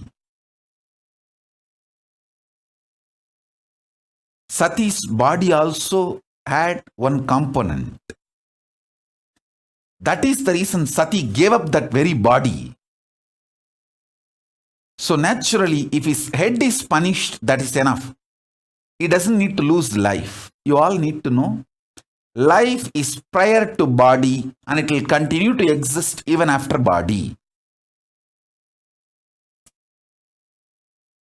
The beauty of studying Hindu Puranas, it is not just history, it is principled, philosophically defined, real history. All of you need to know. That is why only if you understand the philosophy, you will understand Hindu histories are far more true, factual, real, right than the so-called modern human histories.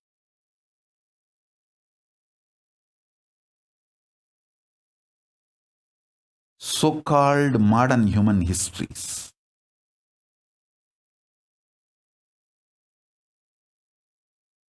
So if you study even one Purana, you will understand all the major cosmic principles and truths completely.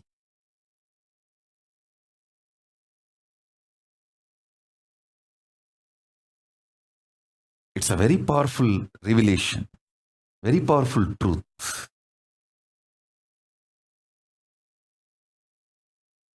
So Paramashiva just removes only the tumor, gives life back to him with a goat head, and the story goes. All this is okay. But in this whole drama, Vishnu lost Chakra, his Sudarshana Chakra. Now, how he will protect the world? He has to protect the world, his devotees. There are so many things need to be done, which is dependent on his Sudarshana Chakra. Then he prays to Paramashiva, starts meditating again, doing tapas. Mahadeva, please give that Sudarshana Chakra back. I have to maintain this universe. I have to protect this universe as per your order. Because you ordained me to protect this universe. In this, I got into the mess by giving a commitment to Daksha. I never imagined this fool will go against you and create a mess for me also. It is extremely stupid.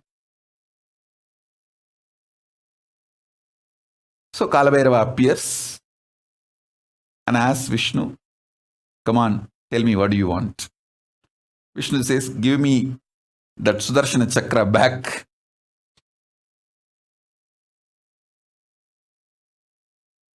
And Mahadeva just looked on the skull garlands he was wearing.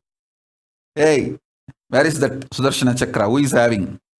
One skull said, I'm only having it in my teeth. I just grabbed it because I was the nearest one. When the chakra was coming, I just grabbed it and it's in my teeth.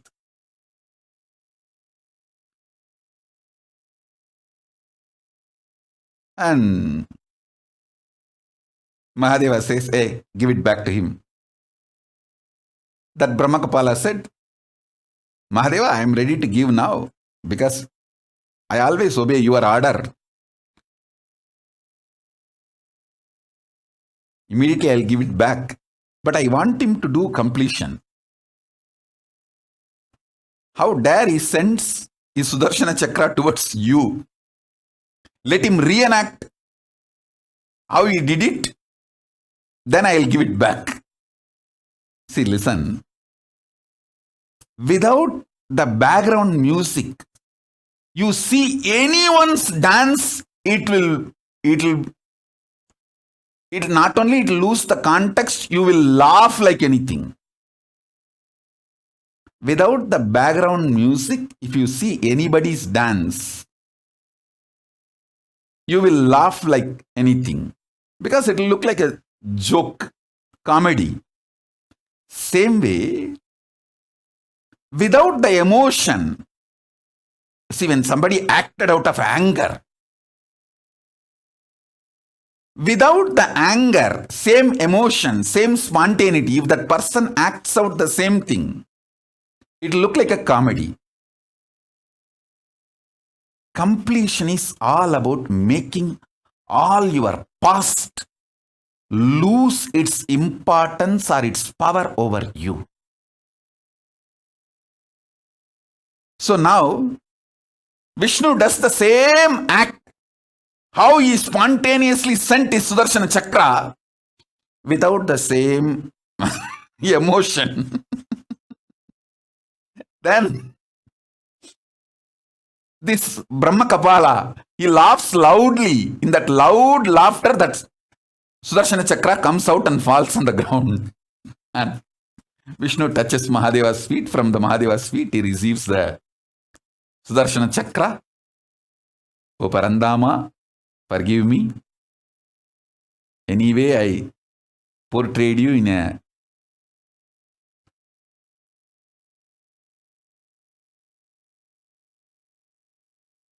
dim light.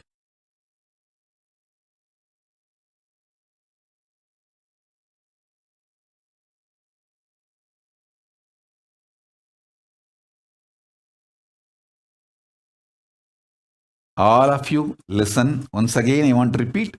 Don't ever underestimate Parandama Mahavishnu listening to this story. This story is told to show the greatness of Paramashiva, but not to show Parandama in any dim light or low idea. So be very clear. Understand the principle.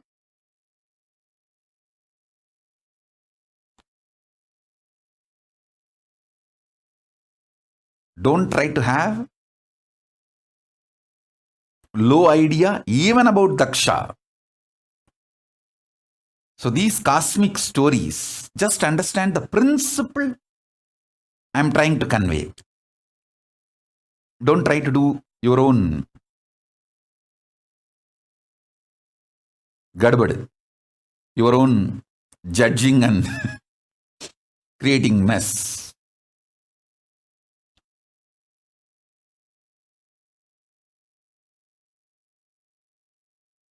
In Sati's whole existence, the deep devotion of mother, but the arrogance of the father, both got into her system. The muscle memory of the deep devotion of mother made her fall in love with Paramashiva, but the arrogance strain came from father's biomemory. That made even Sati disobey Mahadeva and come from Kailasa to Mayapuri. Mayapuri is the present day Haridwar, to teach lesson to Daksha. Mahadeva told, hey, he will not listen. She should have obeyed Mahadeva's strategy. But the strain of Daksha, because of Daksha's own biomemory, she thought she can teach a lesson to Daksha. She taught a lesson in a different way, but anyhow, understand the story, whatever has happened. And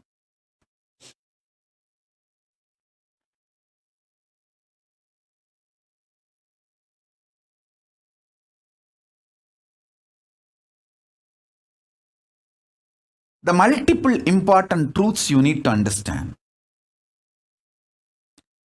Even if the black hole swallows, the thing swallowed by the black holes does not die. It continues to exist in a different plane.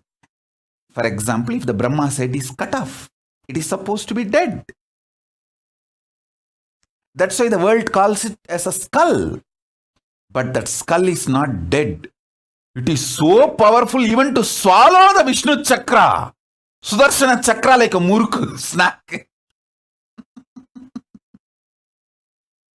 So listen carefully.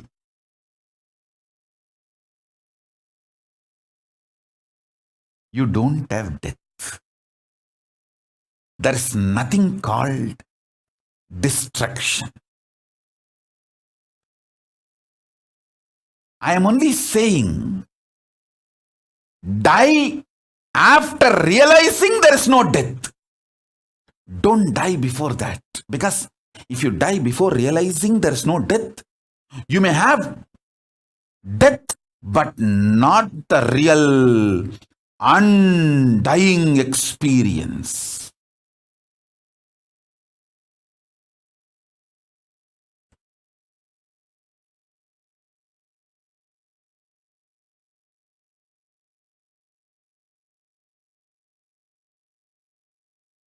Listen carefully.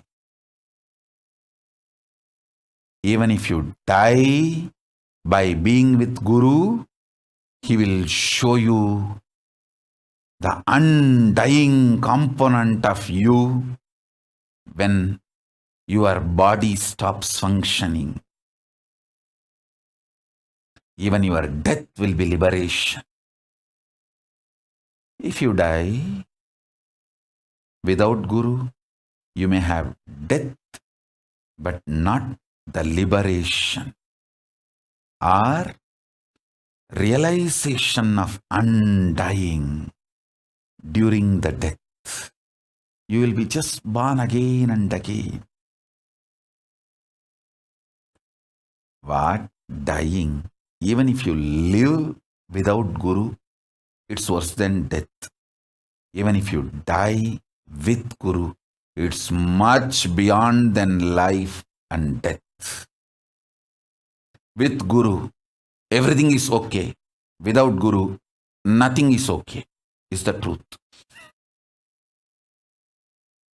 Brahma Kapala, Brahma's head, even if it is cut by Kalabhairava and decides to be with Kalabhairava, it doesn't die. Because after the Brahma's head was removed, Brahma realized his arrogance and surrendered to Mahadeva. That is why the Brahma Kapalas don't die. Listen carefully.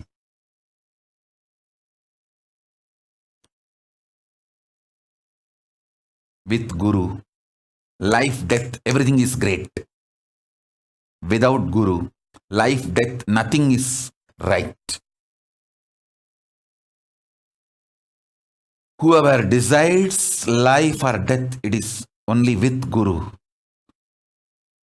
lives enlightened and lives to the vertical zone to be immortal forever. There is no death. Without Guru, even when you have your so-called life, it's extreme torture and destruction, suffering.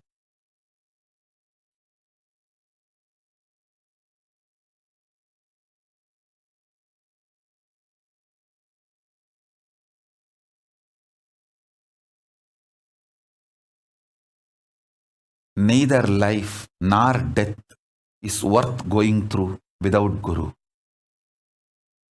With Guru, both are worth going through.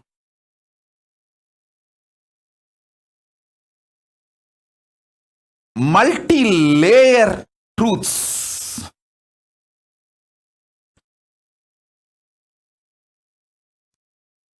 From this story, listen. I'll reveal multi-layer truths from this story for you to understand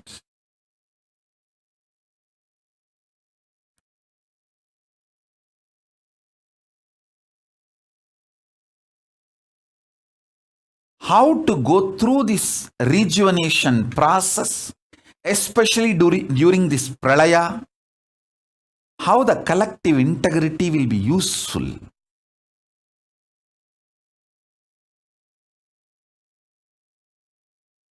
See, there is so many truths from various planes need to be told, and finally the whole thing need to be seen in a very organized way. So this whole satsang, I'm going to reveal the truths from various planes and then clearly organize it and present it. So watch this satsang 2-3 times, because it is related to cosmic existence and your existence. I'll tell you the importance about collective integrity. See, individual integrity is like your heart clicking with the truth integrity. Hey, yes, this integrity is the greatest principle of life. Your heart clicking with the truth is individual integrity. Collective integrity means your heart convincing various parts of your body, your life, about this great principle, integrity. Listen carefully.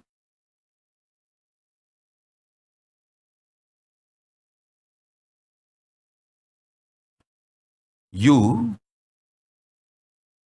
convincing your husband about the need for collective integrity is your heart convincing your brain about the integrity.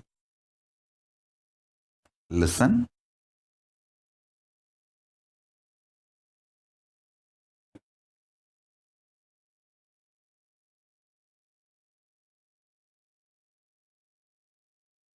I have seen so many amazing people with individual integrity.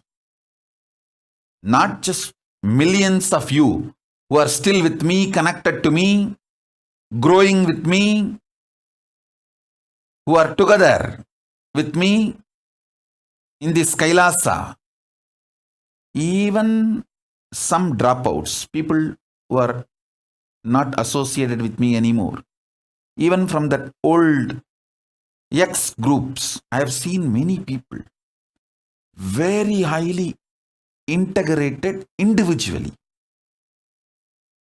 But unfortunately, they do not understand the individual integrity alone is not enough to manifest paramashivatva.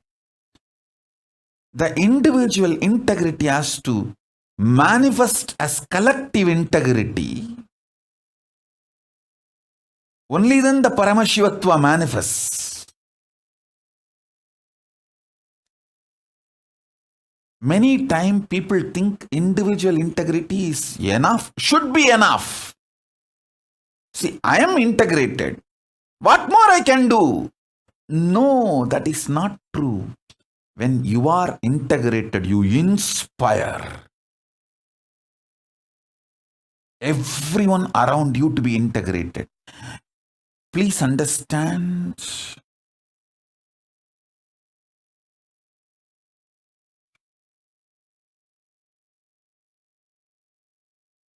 You inspiring your organs, which is part of your body, and organs, which is part of your life. Both are one and the same. Sometimes you may inspire, you may be even integrated to your nirahara samyama in your heart. Your heart may be integrated to your nirahara samyama, but your stomach may not be convinced about the nirahara samyama.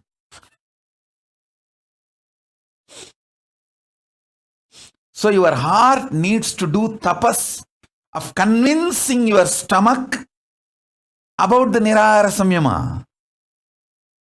Same way, when you are evolving in individual integrity, you need to do tapas to manifest collective integrity in everyone around your life.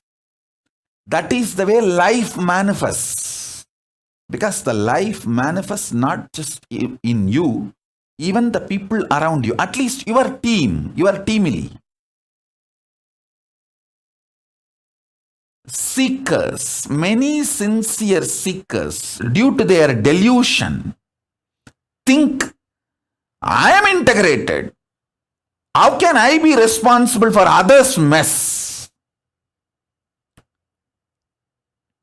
Hey, listen. Whether you are accountable or not, you are responsible. There is a difference.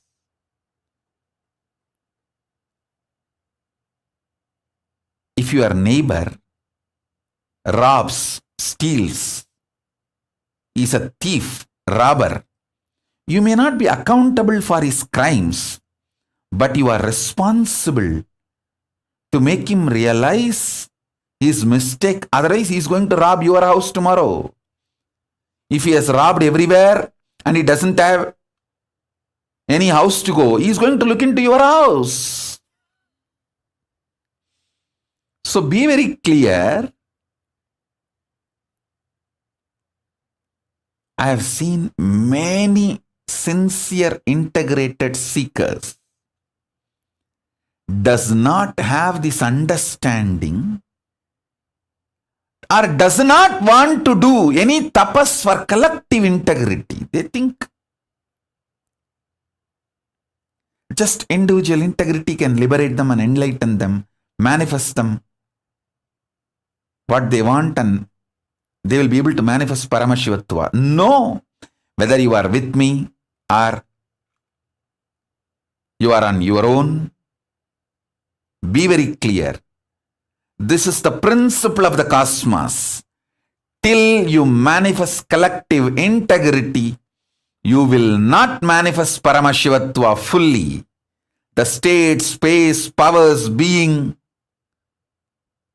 and KAILASA of Paramashiva, all this manifests only when you manifest collective integrity. The tapas required for collective integrity is mandatory for enlightenment.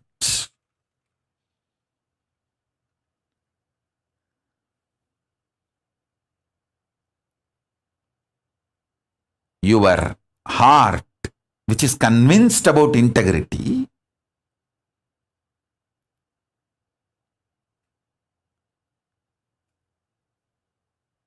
need to convince all the organs of your body and organs of your life.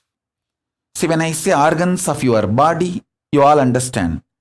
Heart, lungs, brain, intestine, all the organs. You all even feel, yes, I should convince all the organs of my body. True. But why should I convince the organs of my life? They should convince themselves.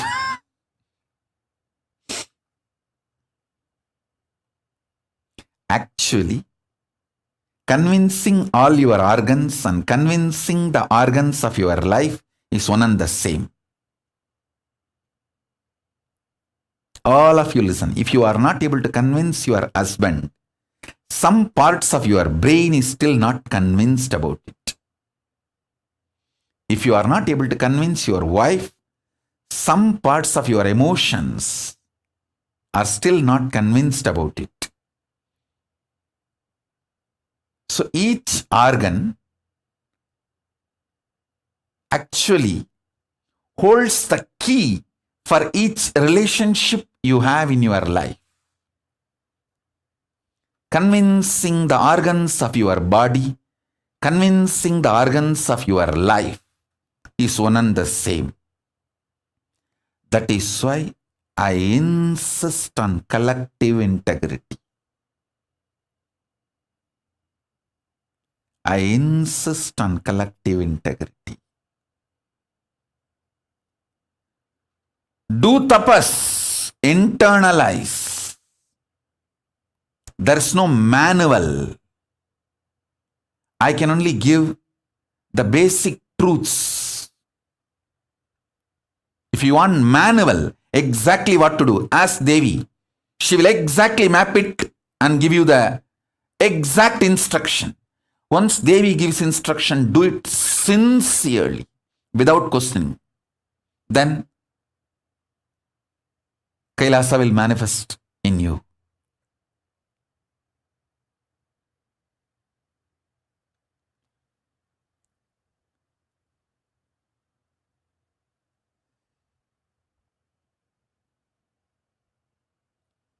I have always seen people who don't want to work for collective integrity lose even their own individual integrity in course of time.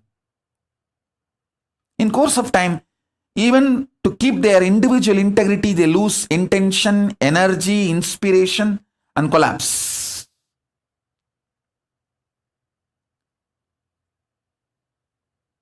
So work intensely for collective integrity. Your individual integrity also will be shining, radiating more and more intensely. This is the truth about collective integrity. Now,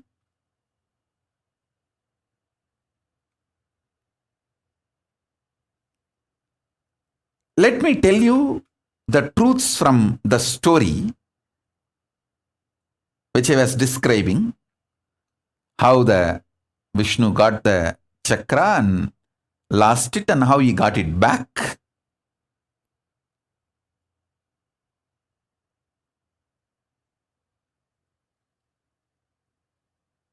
And the truths which you can learn from that story to understand the collective integrity and go through this rejuvenation process instead of getting destroyed in this whole pralaya. There's so many layers and layers of truths and revelations. See the first level truth, which I told, that's the description of the scene where the face of Aghora of Paramashiva manifests Maha Kalabhairava, and like black holes swallowing the big bangs, Brahma's heads,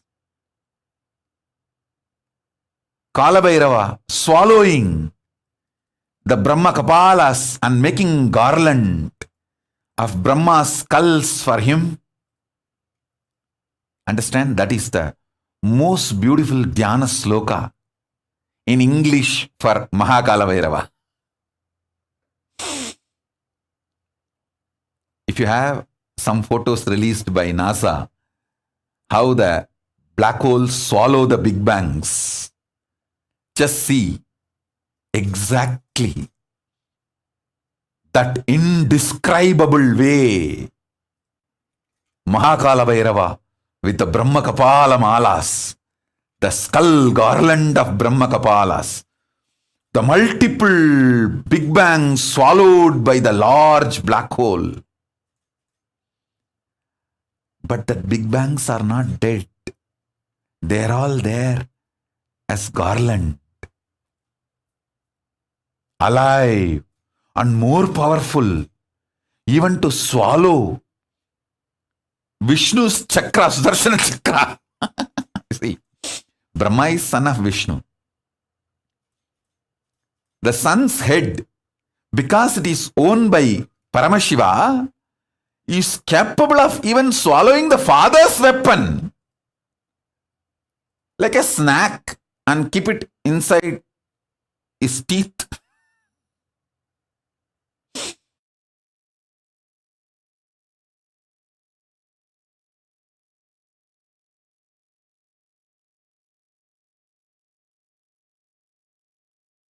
So understand this whole. This visualization is from one plane, one zone, one time zone. And then the next story,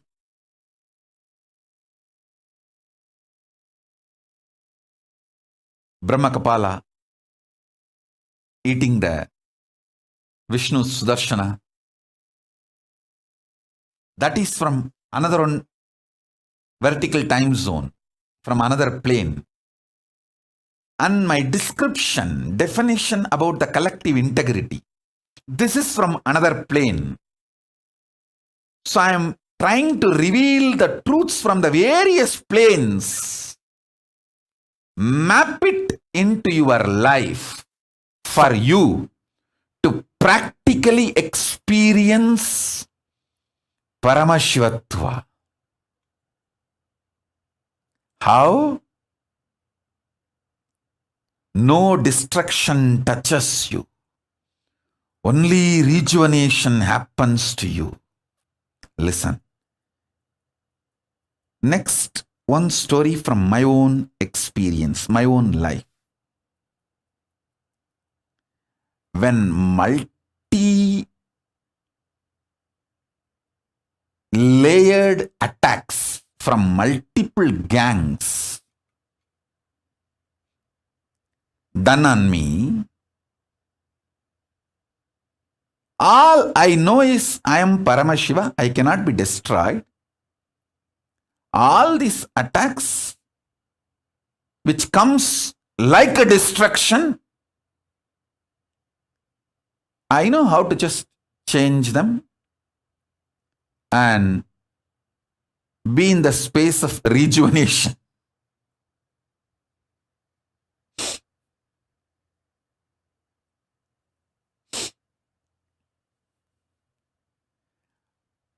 Various gangs attacked due to their vested interests.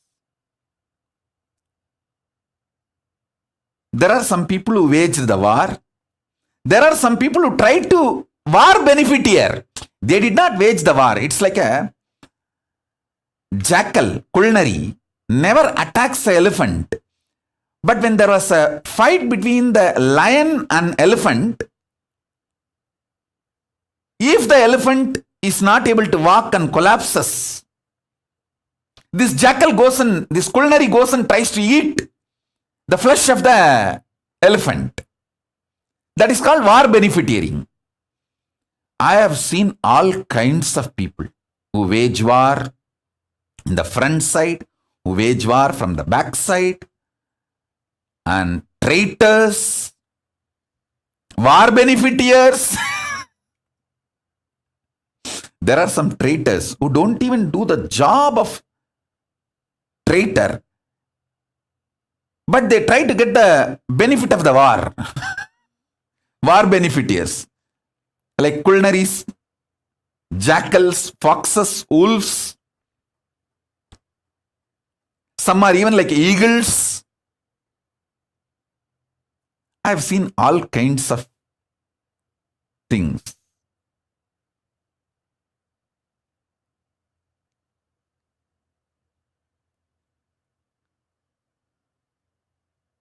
I don't even want to name those gangs, groups which attacked, because listen carefully. This is one of the most beautiful strategy of Krishna.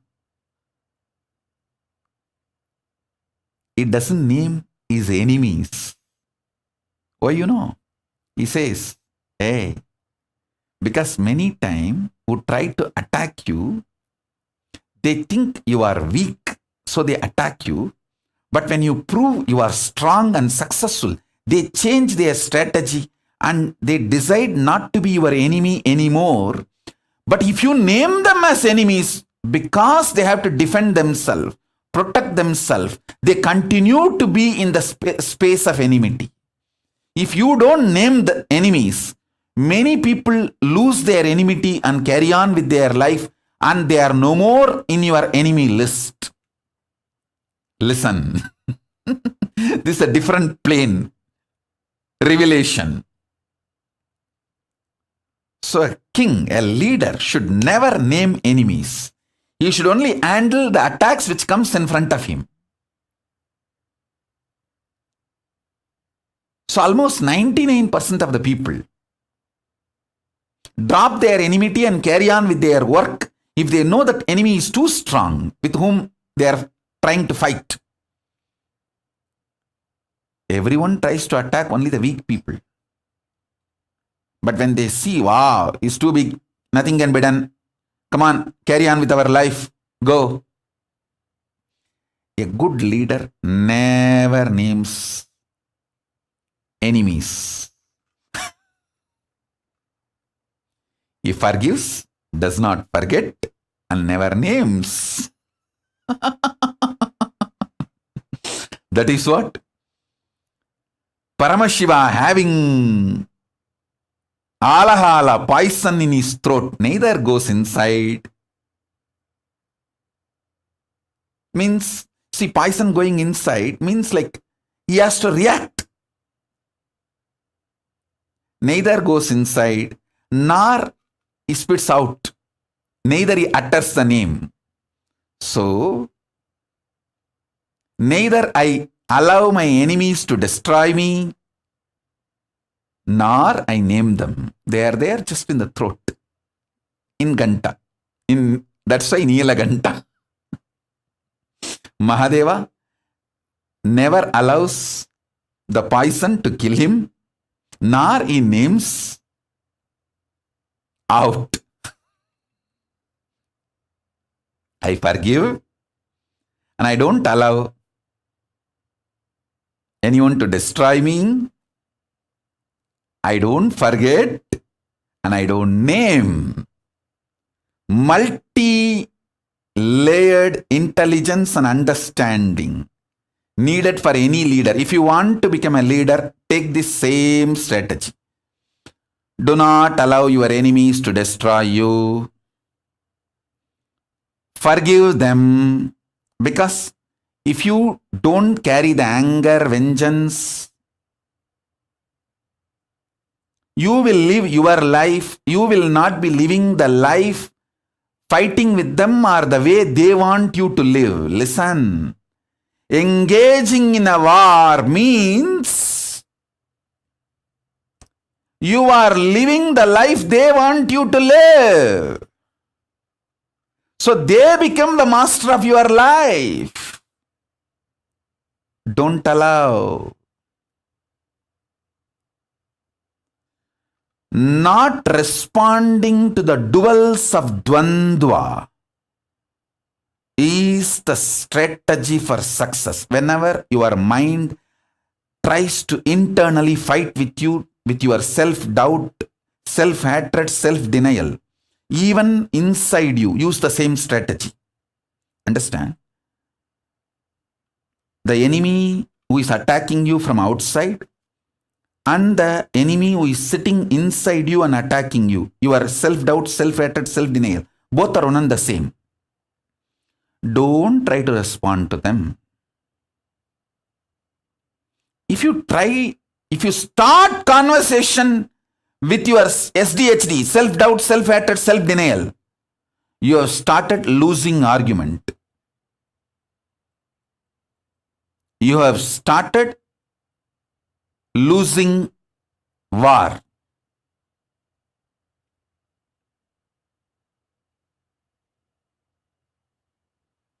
I can tell you a lot of stories and jokes. I have a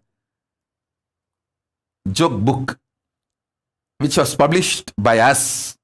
The book is Joke for the Day, and I think I can open any page and read out the joke and tell you the truth.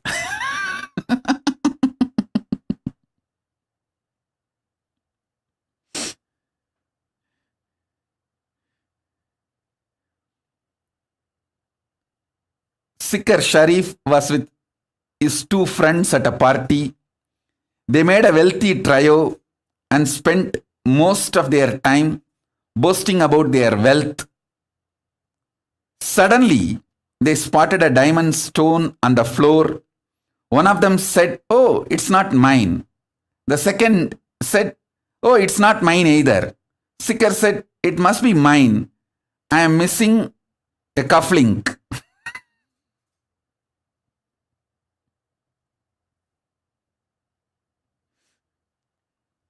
It is good fun to be able to flaunt professionally, but only when it is done like a lotus in a pond, untouched by the waters, although neck deep in it. That's a truth you need to realize. I just opened one page and read out the joke. Now I can connect this joke also to what I was trying to convey. Ability to convince his friends comes by the spontaneity and ability to convince himself. If you are convinced about you, spontaneously you will be able to convince everyone around you. This is the foundation you need for collective integrity. Foundation you need for a collective integrity is you being convinced about your existence. So, during every situation, you can convince anyone around you, inspire anyone around you, manifest anything you want around you. Let me continue with the truth I was revealing.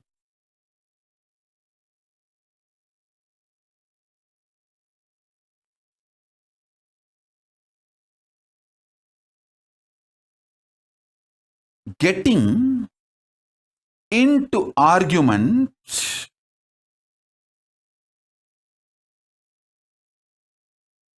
with your self-doubt, self-denial, self-hatred is like getting into the argument with your wife.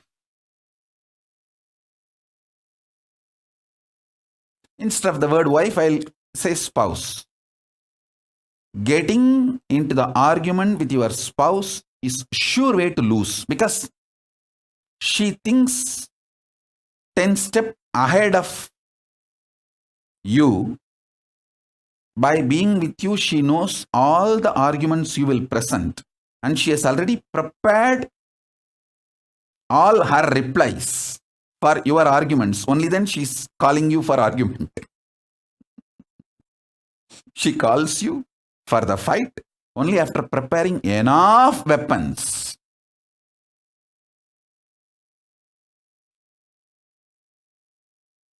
So anyway,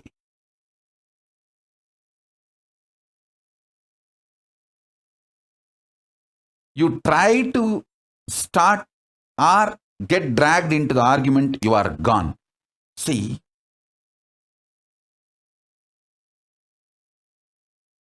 I'll define what is called devil's temptation.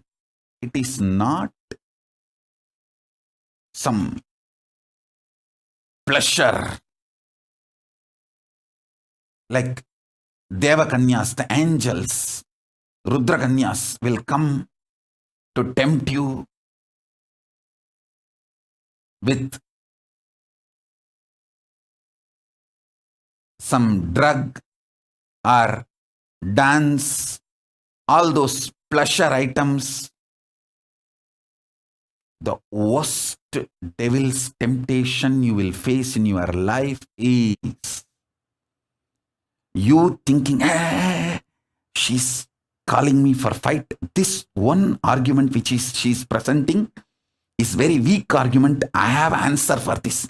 Let me beat her down using this one argument. I'll finish her off today in this argument and fight, because I have a very clear answer for this argument. Let me start. If you get in, over. Never ever get tempted by the weak argument your spouse starts with you. That is the worst devil's temptation. If you answer for that argument, over. Because that's a trap. Because it looks very weak argument. Sometimes it will be absolutely lie. You would have gone to her sister's marriage and given her best gifts.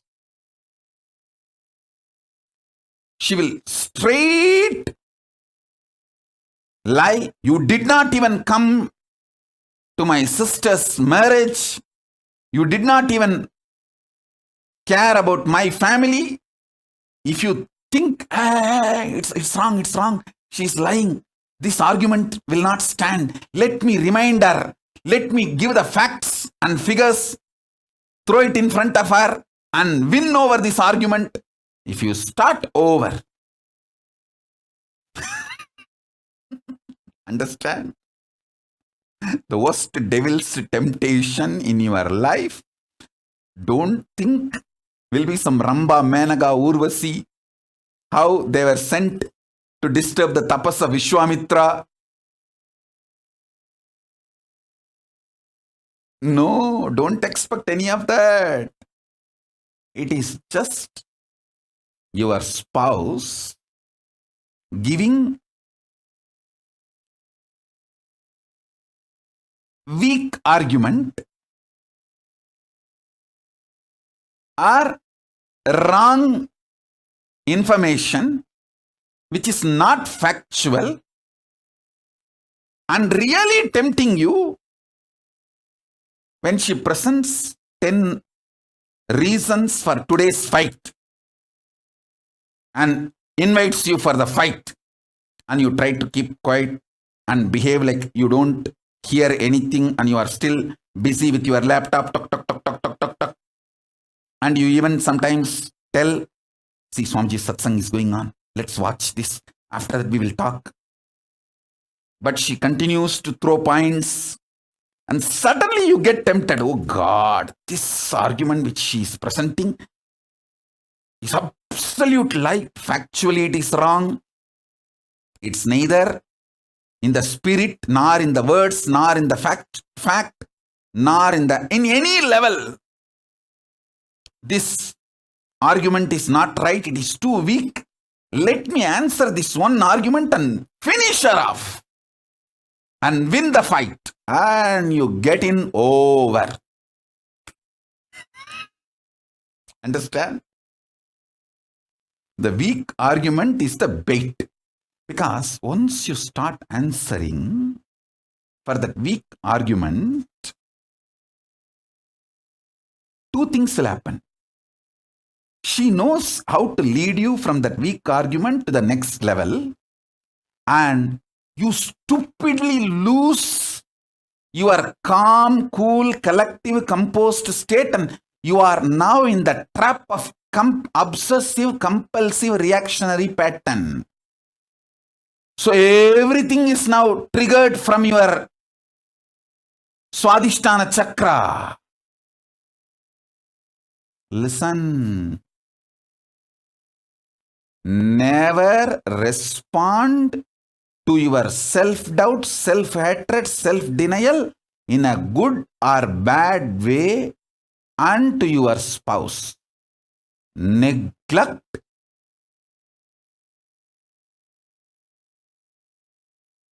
Don't terrorize yourself internally, externally. Detox yourself. Wait patiently.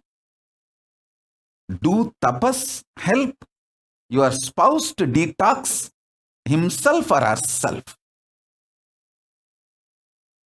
Solution is detox. Not any kind of argument.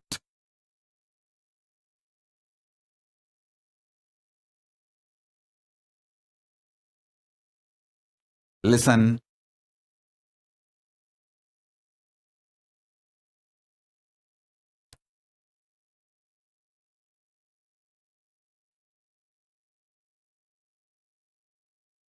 I'm trying to share facts, figures, philosophies, informations from various time zones. An organized way, finally giving you the conclusion.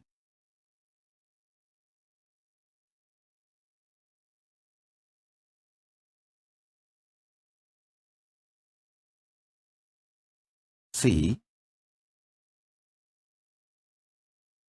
you need to understand another one important truth I want to tell you. I am not against husband arguing with wife, wife arguing with husband. I am not against it. The beauty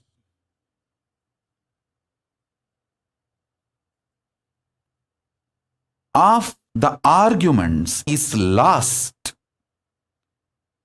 when you try to break the whole relationship. That is where the whole mess is. I tell you, I have seen Indian couples in India, majority of the couples live whole life with one spouse. I should say more, it's a Hindu quality. I don't want to say it is a quality of Indian, because many people who lost their Hindu-ness no more understand the value of relationship. And see, I have seen Hindu couples who lived together 50 years, 70 years.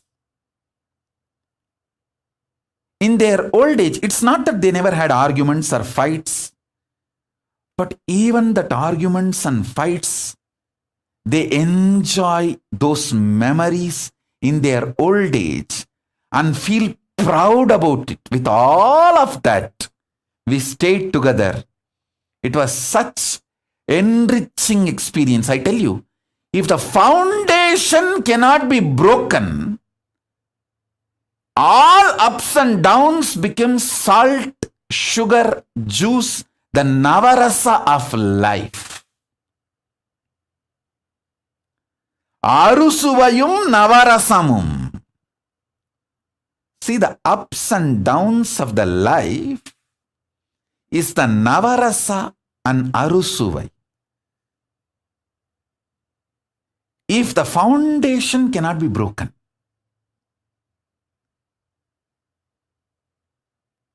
in Hindu marriage, there is no divorce. You can have everything, but no divorce. It's not that the wives were obedient and our husbands were arrogant. No. You see enough stories where women claim their rights and independence, freedom, power. Hinduism is the most feministic religion, I tell you. In Hinduism, not just religion, even the Hindu economy, Hindu social system, everything is feminist. The women-centered, everything is feminist. When time comes, I'll try to reveal more details about it. How the woman is the foundation of Hindu civilization. They formed the basis of Hindu civilization.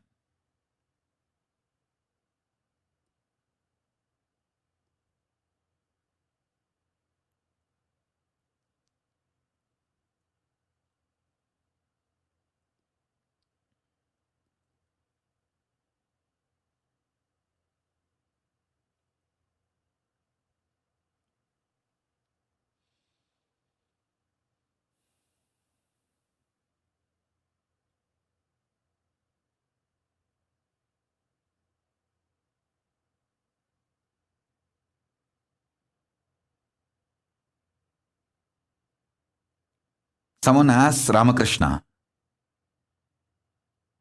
when he was in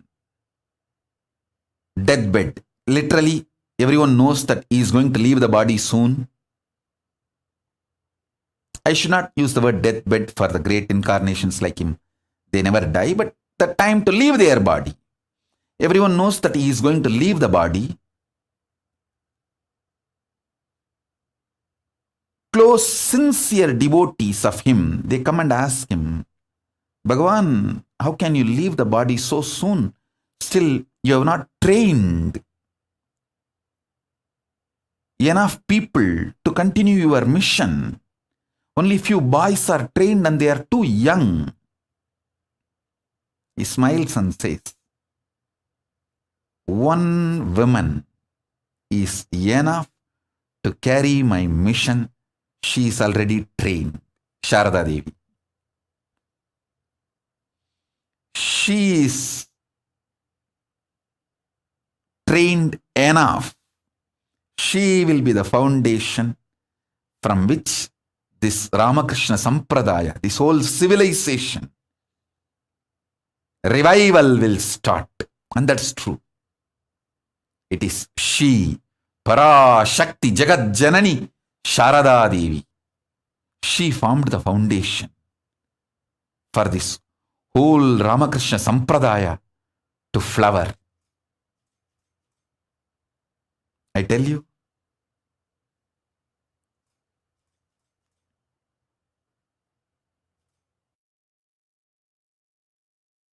in Hindu civilization, spirituality, religion,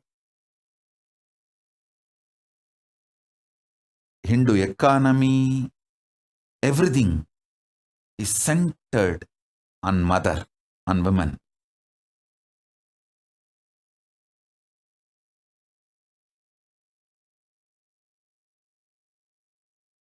Everything is okay as long as you are clear. Marriage cannot be broken. The relationship cannot be broken. When you are clear about that, all ups and downs becomes navarasa, taste of life.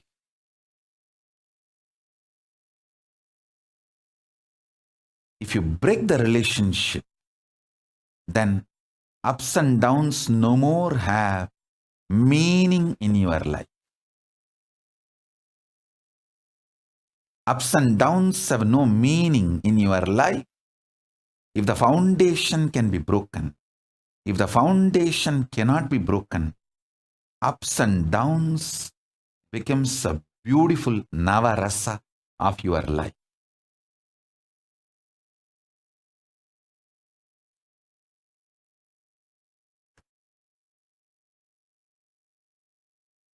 If you are able to see me, hear me, please wave your hands.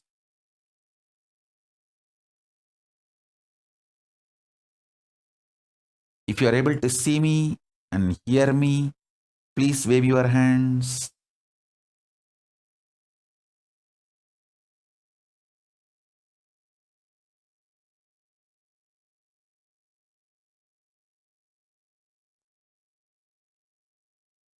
If you are able to see me and hear me, please, yes, great. Yes. Understand?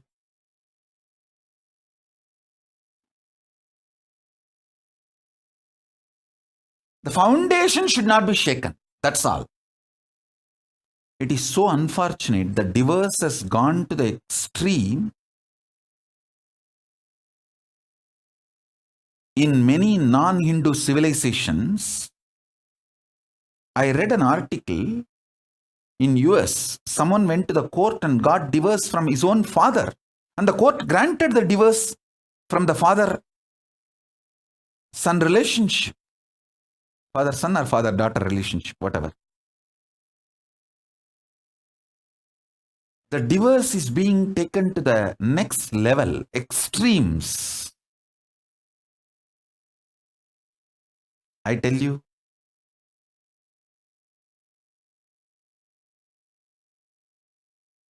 whether it's a relationship with father or mother or wife or husband, son, brother, daughter, any relationship, if the integrity forms the foundation and the direction is to go from integrity, individual integrity to collective integrity, you manifest what you want in your life. Instead of individual integrity flowing towards collective integrity, if you always have the option of breaking the relationship, I tell you, that's a stupid, most stupid way to exist. Options are not freedom. Choices are not freedom. Flowering your peak possibility is freedom. Manifesting your highest existence is freedom.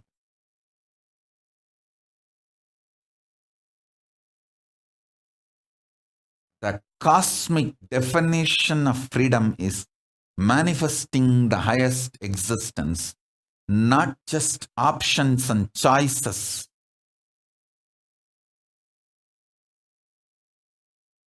Then you even have an option to pick up a knife and stab anyone in front of you and stab yourself. Is that a freedom? No. No.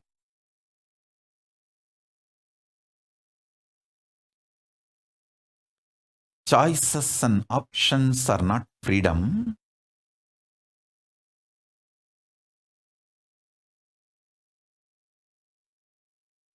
Manifesting your highest possibility is the freedom. KAILASA is the ecosystem I am manifesting. Where in this ecosystem, people will flower to their highest possibility.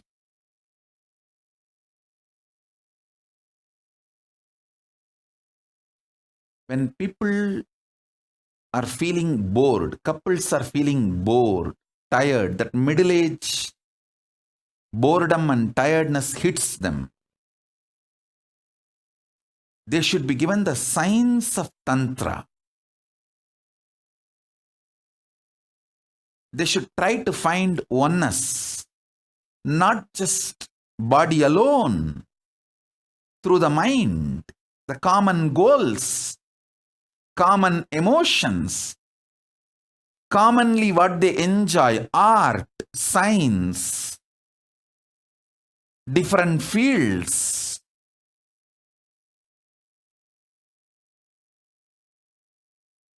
And conscious spiritual powers, experience, enlightenment. If you find something which makes you experience oneness, you will never think of divorce. You know how to go to the depths of each one's consciousness and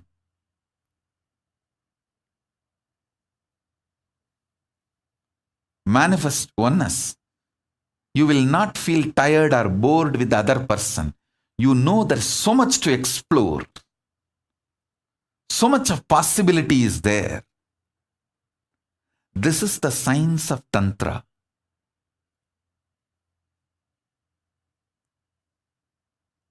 This is the foundation of Tantra.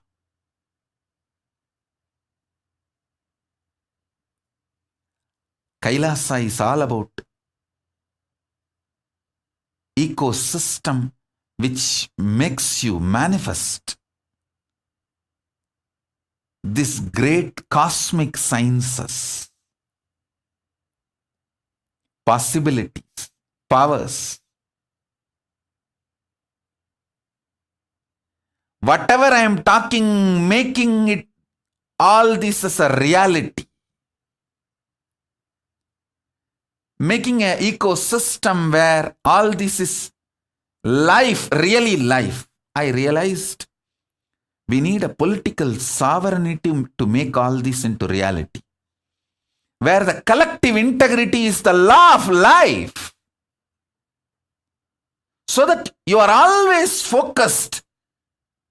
You are always working towards making the individual integrity to manifest into collective integrity.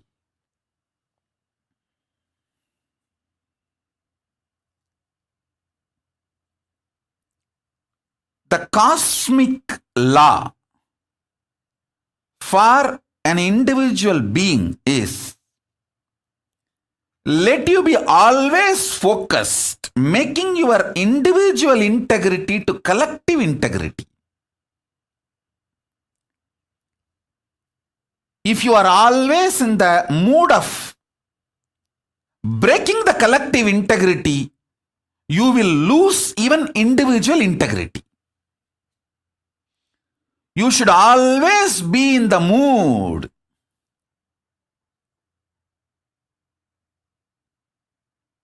of making your individual integrity into collective integrity.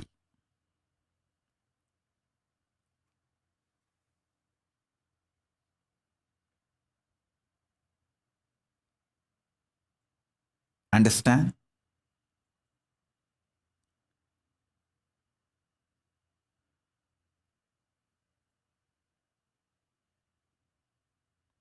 Especially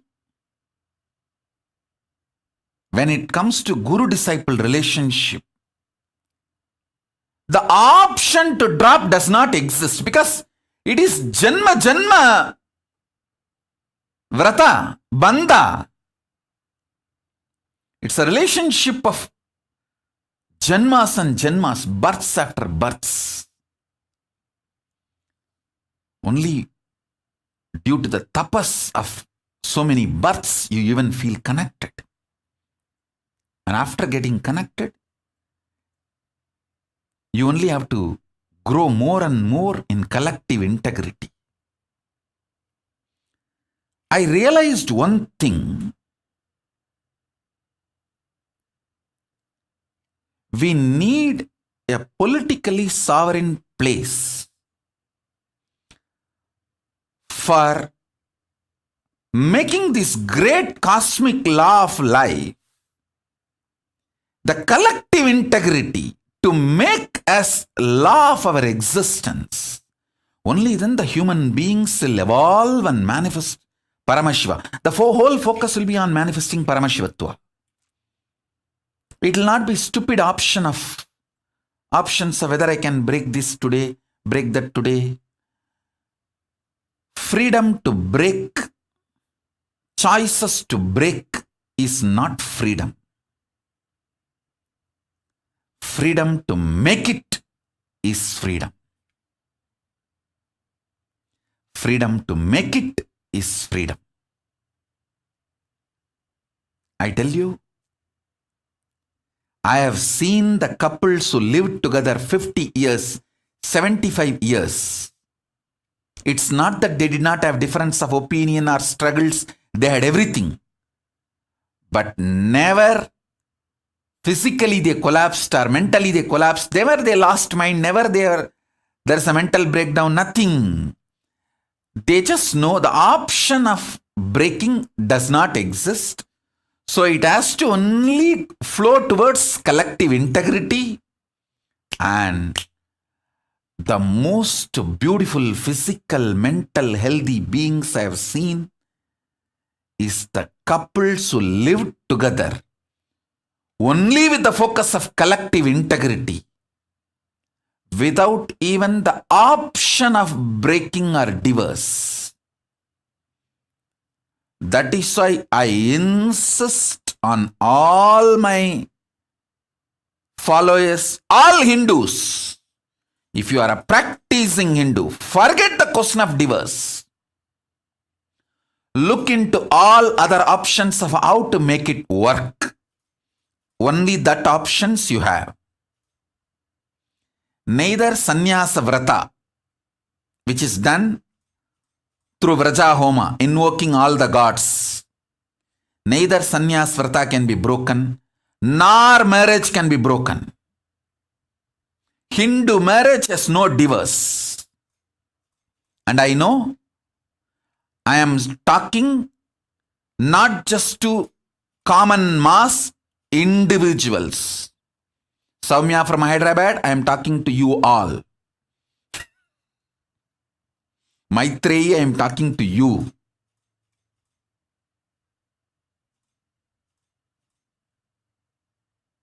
I am talking to each one of you.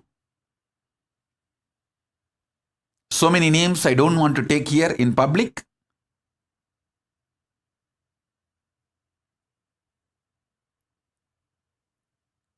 Vinesh's camera is on and nobody is there.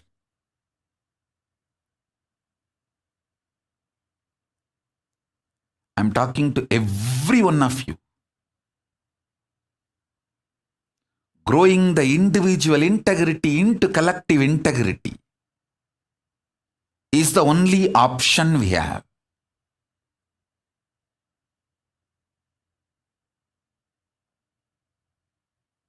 That is life. I tell you. I tell all of you. You will never have a physical breakdown, mental breakdown. If you listen to my words, work only towards collective integrity. Collective integrity is the only option we have in front of our eyes. It will only make you grow and matured. Akila and Anusha, I am talking to you.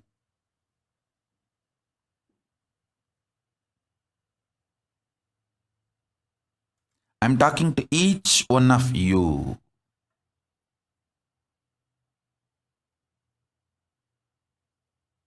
All the wrong ideas you are taught. No, if I continue to stay in this marriage, I may just mentally break. Nothing like that. All that is stupid ideas put inside you.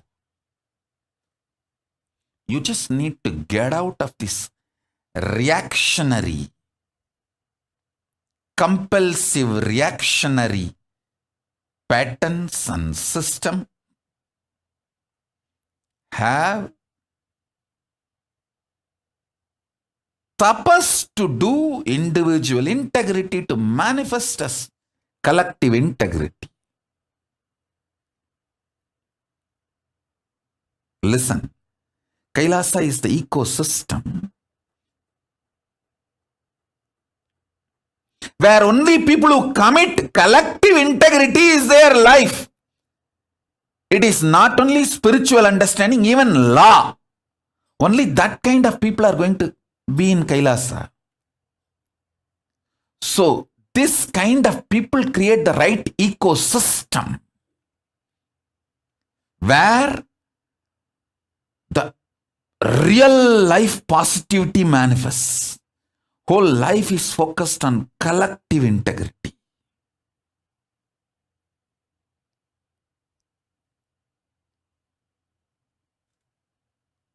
I saw Hindus need a political sovereign land where they can practice these truths not only as a spiritual principle, even as the law of life. It is high time.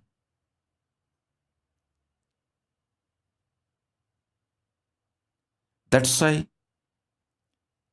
Paramashiva manifested Kailasa. He himself manifested Kailasa.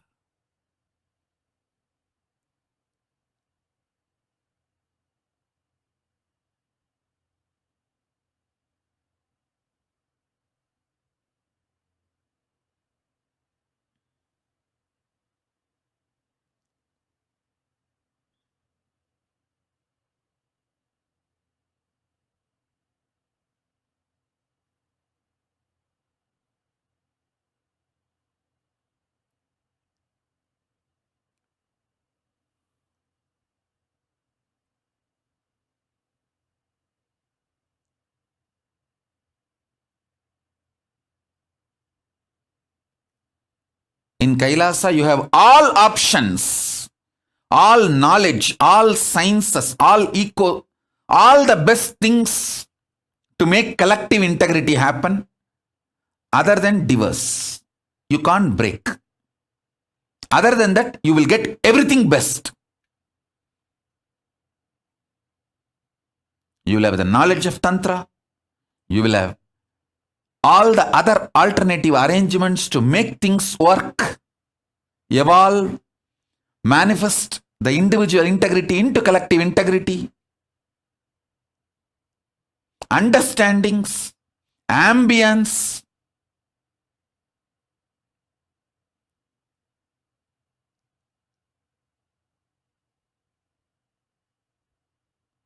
support, knowledge, experts, giving counseling, guidance.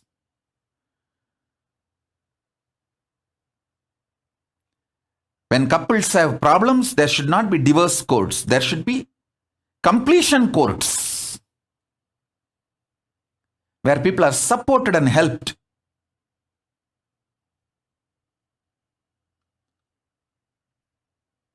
This will be the law of life in Kailasa. Working from individual integrity to collective integrity is Kailasa.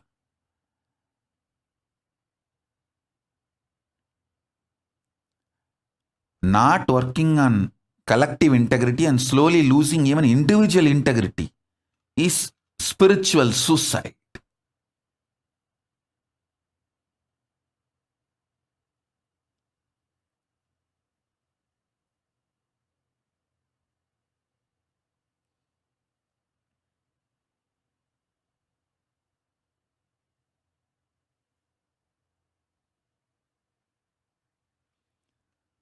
So I have presented so many truths. Listen to this satsang. In the next satsang, I wanted to present few more facts and then organize the whole thing and present how the collective integrity helps you not to get destroyed, but to get rejuvenated during this pralaya, during this pandemic. In every level, in your business, in your health, in your mental wealth, mental health. I'm using two words, mental health and mental wealth. Mental health is being happy. Mental wealth is ability to be creative. Listen, just listen. See my example. It's now 3 years over. I have withdrawn myself from the humanity. Sitting just in one room, day and night. Now pandemic and this lockdown has taught you all how difficult to sit in one place. How your body and mind is melting down and collapsing. Of course, not for my disciples. My disciples know the signs. I'm telling ordinary people. For ordinary people, how difficult it is to sit in one place. Last 3 years, I'm just sitting in one room, literally. Only the 2-digit number of people I have seen in last 3 years. Listen, I'm repeating. Only the 2-digit number of people I have seen in last 3 years.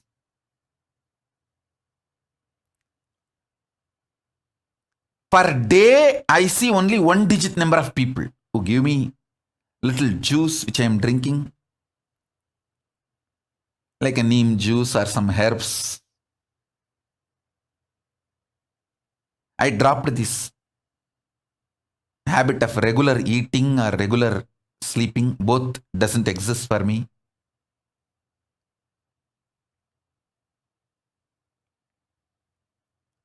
Sitting in one room, no food, no sleep, no people.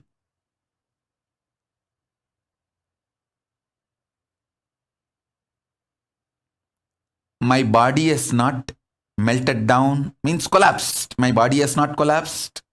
It has only become healthy. ஊனினை உருக்கி உள்ளொளி பெருக்கி. My whole system has become so healthy, alive. 100 times healthier than earlier it was. Of course, even the question of mental collapse does not exist.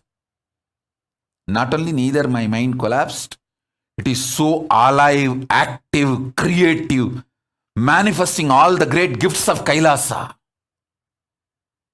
to all of you. Consciousness becomes so powerful in this tapas.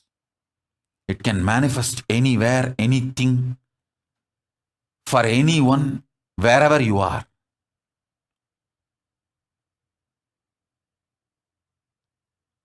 All the best things have happened just because I know the science of how to rejuvenate myself without getting destroyed in this pralaya.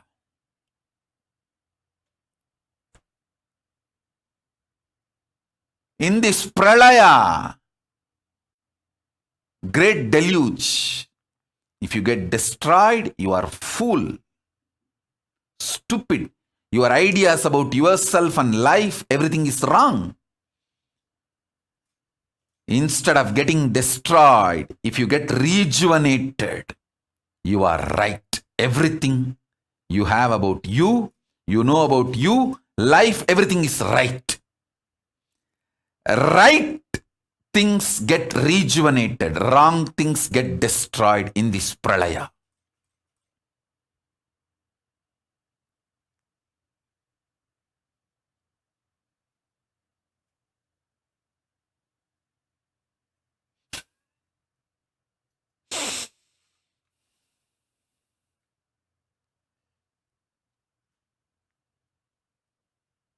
I tell you,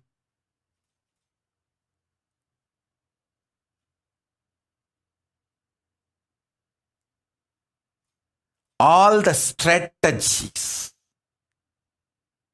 I use in my life is absolutely cosmic law centered.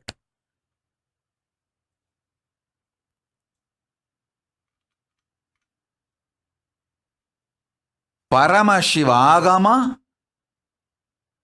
Paramashiva is my dharma.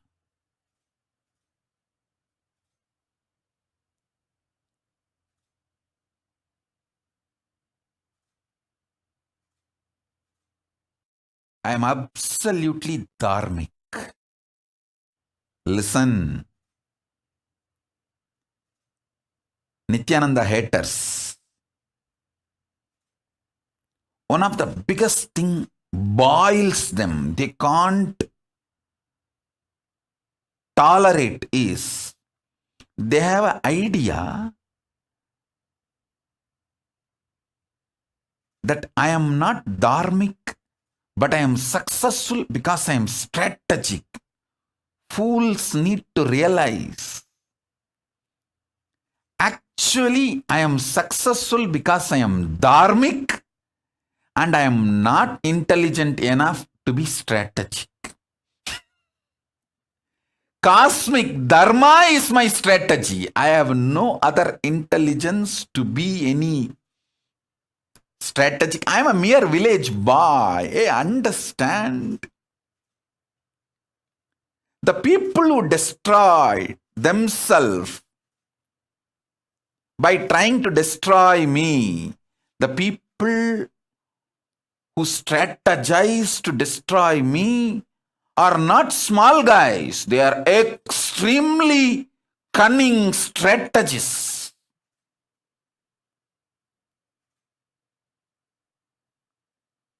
Extremely cunning strategists. Worse than Saguni. And I am not that savvy politically or strategically. I am successful because cosmic dharma is my dharma. Cosmic dharma is my strategy. There is no other strategy. Listen.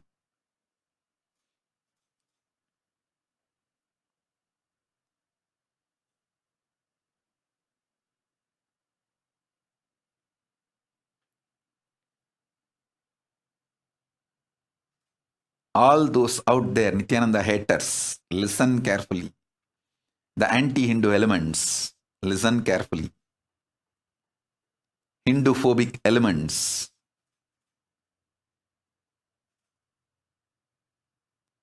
Missionary militants and militant missionaries.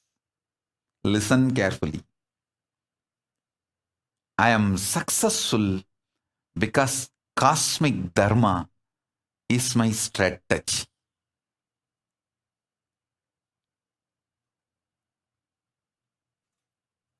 Not because of any strategies as you all think, as those Nithyananda haters think. I am not trained in any strategy or expert or experienced in any strategy. I am a mere village boy, not even a graduate, just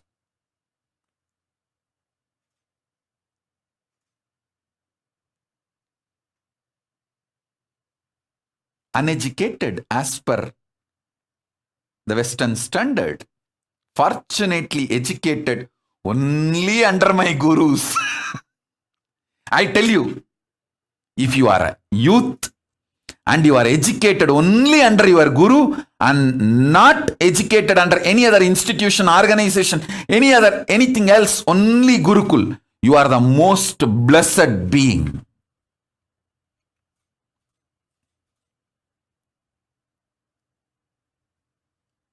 If you are a Gurukul kid and you are part of my Kailasa, celebrate your existence.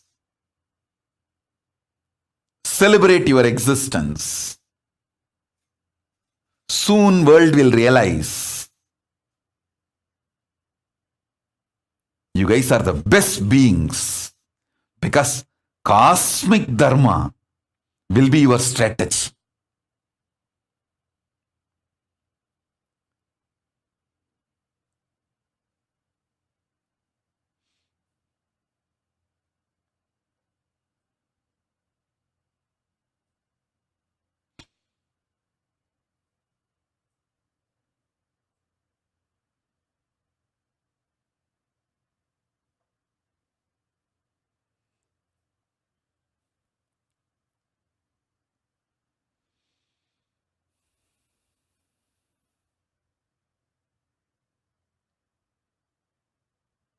I tell you,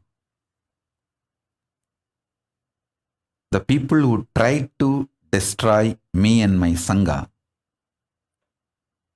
different gangs, different groups, various vested interest groups,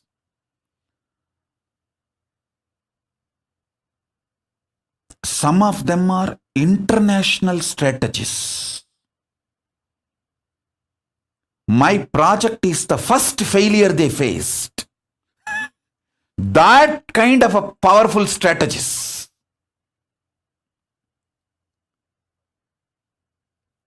Whether in the media level or political level or strategy to coordinate all this.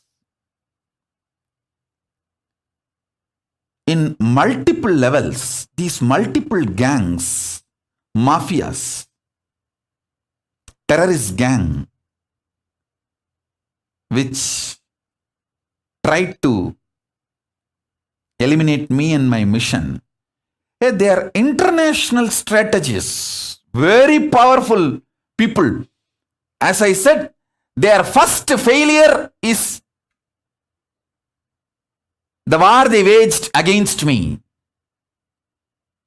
This is the first war they failed. That kind of a strategist. How I won against all of them? Because it's a simple truth. Paramashiva is with me. I am with Paramashiva. I just do what my gurus taught me and what my gurus are guiding me. My gurus continue to give me the cosmic dharma as my strategy, and they are continuing to guide me and manifest through me. That's all. Too simple. I was educated in Gurukul.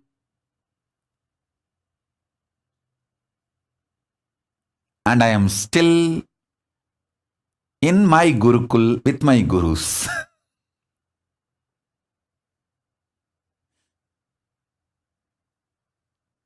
I am extremely devoted to my gurus and I feel proud about it.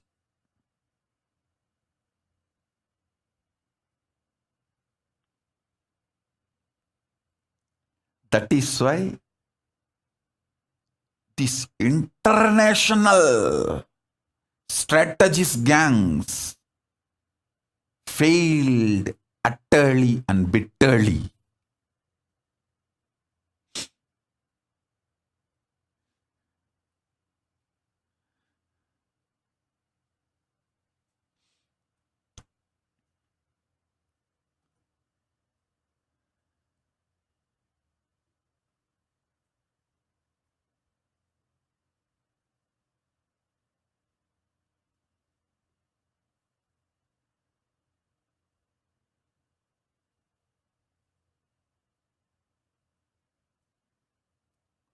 Everything my Gurukul taught me is treading and retreading. Everything the ordinary school teaches to human beings in the so-called modern education is tiring and retiring.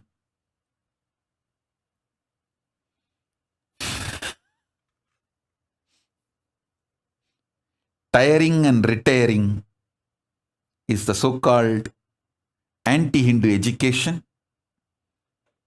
and treading, retreading is Hindu education. My gurus have taught me the science of treading on the path, and if my tires are worn out, they taught me how to retread and continue my journey.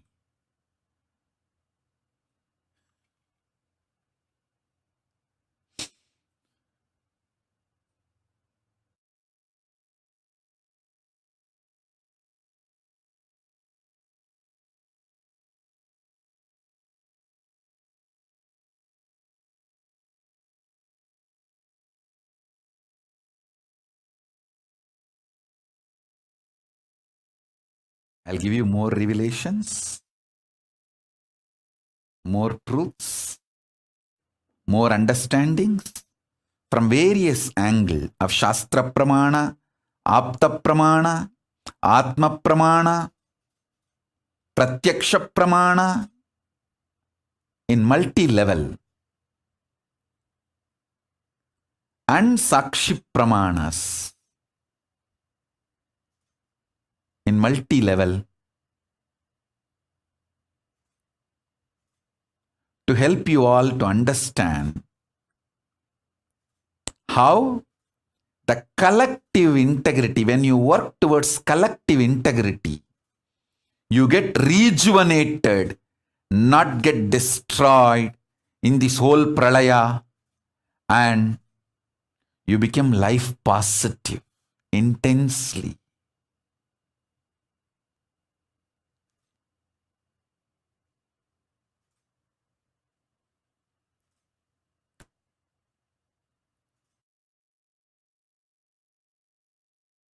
So even when you deal with your enemies, I am telling you, listen. Don't allow them to destroy you. Don't allow the anger and vengeance and reactionary pattern to be triggered by them. Don't allow the poison they dump on you to go inside you. Same way, don't even name them. Like Alahala sitting in the neck, throat of Paramashiva. Neither it goes inside and kills Paramashiva. Forget about killing Paramashiva. How can you kill? No. Nor it goes out and kills others, and it does not even come out through his tongue. It is just stuck and sealed.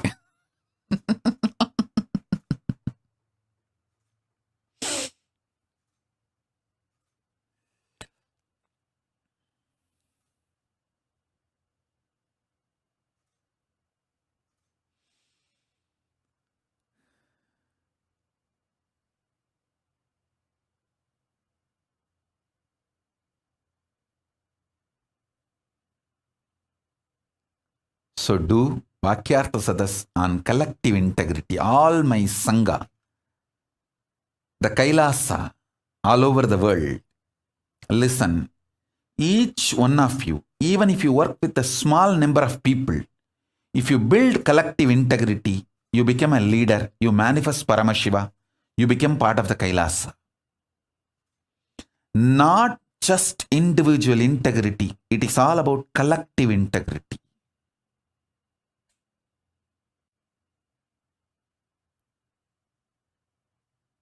Work on it.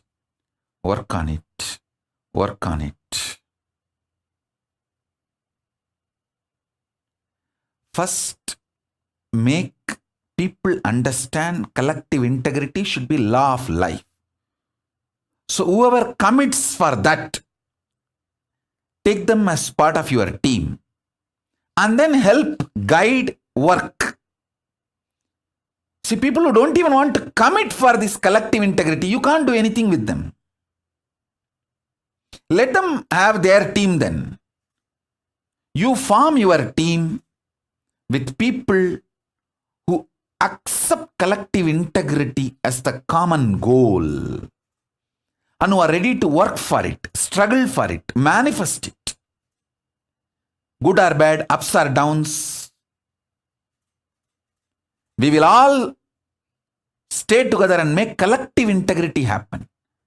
Only people who commit for that form a teamily with them. This becomes your family and team, both teamily, and start manifesting collective integrity.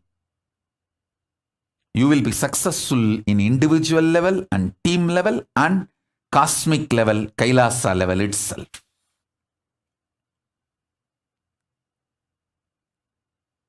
So, in further satsangs, I'll reveal more details.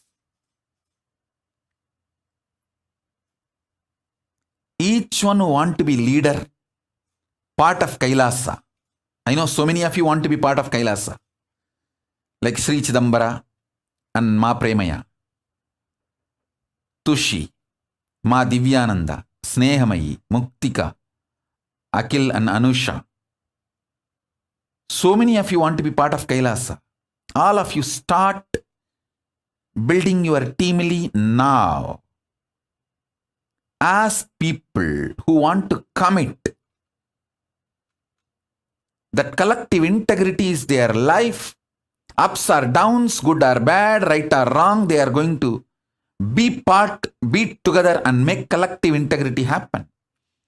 So, with that kind of people, form your teamily and start working towards collective integrity. You will be successful, your team will be successful, you will make Kailasa successful. This is the instruction for everyone. Pushpan Saras Murugai, everyone. People whom I named or not named, all. So with this, I bless you all. Let's all be integrated, collectively integrated, radiate. Integrity and collective integrity, authenticity, responsibility, enriching, causing, living, Paramadvaitam, Shuddhadvaita Saivam, the state, space, powers, being, superconsciousness, and Kailasa of Paramashiva, Paramashivoham, Om Nithyananda Paramashivoham. The eternal bliss, Nithyananda. Thank you. Be blissful.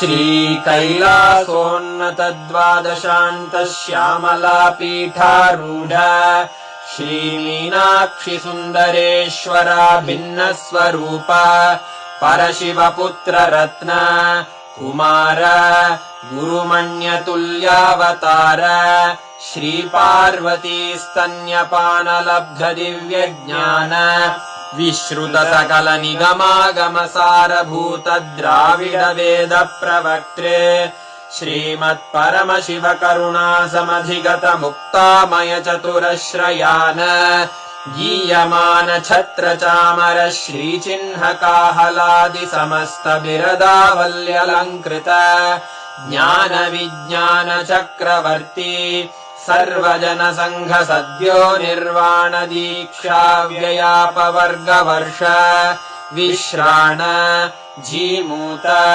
परमत कलभ Kesari शैव सिद्धान्त स्थापनाचार्य श्रीराजाधिराज पाण्ड्य महाराज गुरु क्षपण शाक्यादि महान्धकार निवारण ज्ञान भानु वीक्षणानर्हार्ह ध्वजोच्छेदन पूर्वक श्रीमद्वृषभध्वज स्थापक शैव समय कर्त्रे सर्वज्ञ पीठारूढ श्री जगद्गुरु श्री ज्ञान संबंध देशिक स्वामी वागीश सुंदर माणिक्य वाचक स्वामिनाम् अवतार भूत श्री ज्ञान संबंध स्वामी पुनरुद्धृत श्यामला पीठ सर्वज्ञ पीठ त्रिनवत्युत्तर द्विशततम गुरु महासन्निधान अरुणगिरि योगीश्वर परंपरागत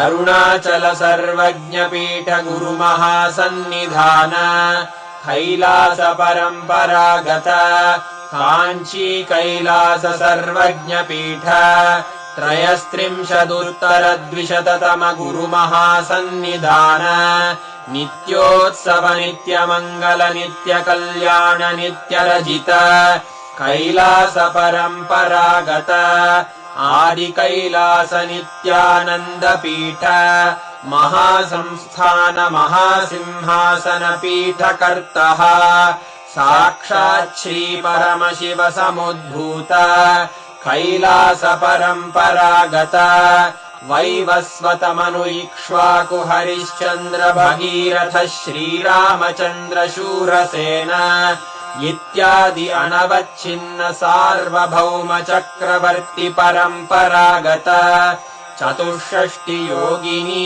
मंडित चतुष्षष्टि संप्रदाय प्रवर्तक मनुधर्म शासन सूर्यवंश प्राप्त सर्वज्ञ पीठ सुरांगी साम्राज्य मूर्धाभिषिक्त चूडामणे साक्षात् श्री परमशिव समुद्भूत कपिल महागुरु पुनरुद्धृत महानिर्वाणि पीठ अष्टोत्तर सहस्र श्री महामंडलेश्वर साक्षात् श्री परमशिव सिंहासनाभिषिक्त समस्त गणनायक श्री महागणपति समारंभ अनवच्छिन्न पीठाधीश्वर गुरु परंपरा प्राप्त अटल पीठ अष्टोत्तर